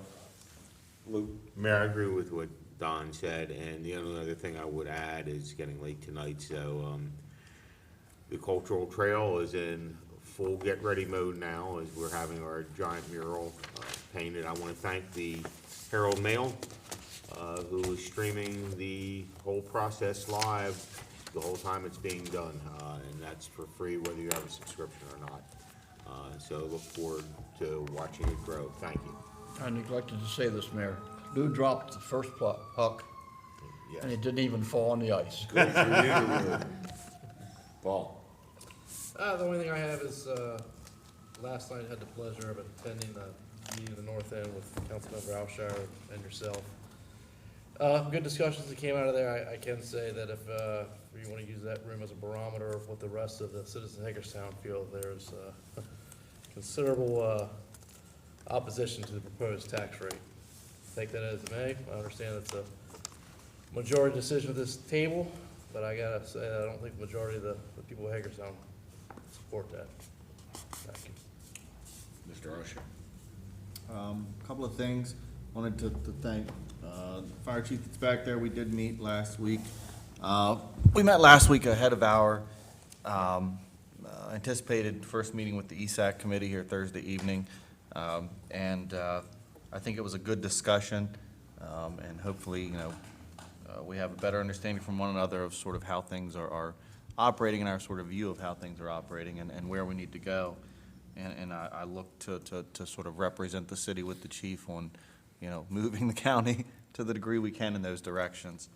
And then the second item, is as Paul alluded, we attended the meeting last evening, and sure, there's opposition from folks about tax rate adjustments, especially from folks that have seen increases in their assessed property value, and folks that are impacted by, quality of life issues in their neighborhoods. And it was a good, long discussion.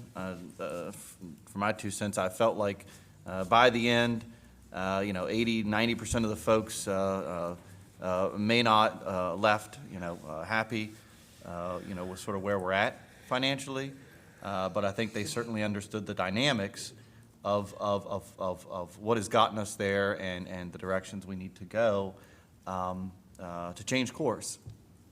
And The second is, or the third is, there was an individual there last evening, and I promised him I'd bring it up, that had some interest with this Washington Monument. I think that was the monument we were going to put down at the courthouse at one point. I think they raised some money for it, and I guess it's reached a point where there hasn't been adequate funding raised, and so we're going to look to give the money back. I know that the last time we discussed it, it was, we'd love to participate if the county participates as well. I don't think the county had an interest in that time. And I think the total project was like 20 or 25,000, and they were putting up 5 of it. But, definitely something I think, reach back out to the county. It's a new body here. It's, different members there, and see if there's interest. I will tell you, as I told him, very plainly, if there isn't some type of joint participation from the county in a project like that, it's not something that I would envision in our budgetary circumstances saying I would fund, so. Ms. Keller. Just 2 quick things. One, congratulations to Kevin and Dana Simmers, who did the sign revealing today for Brooks House. There was probably 100 people there, which speaks volumes as to how needed it is in our community. So congratulations, and thank them both for their hard work. And to the kids of Barbara Ingram, Dawn and I and my family got to see the Seussical last Friday, and I am so jealous that school was not around when I was in high school. They were phenomenal. They are absolutely an asset to Hagerstown and Washington County, and my hat's off to everyone that was involved in that. Okay. I think I've said enough for tonight, so we're going to adjourn. Thank you, everybody. Everybody needs to sign this.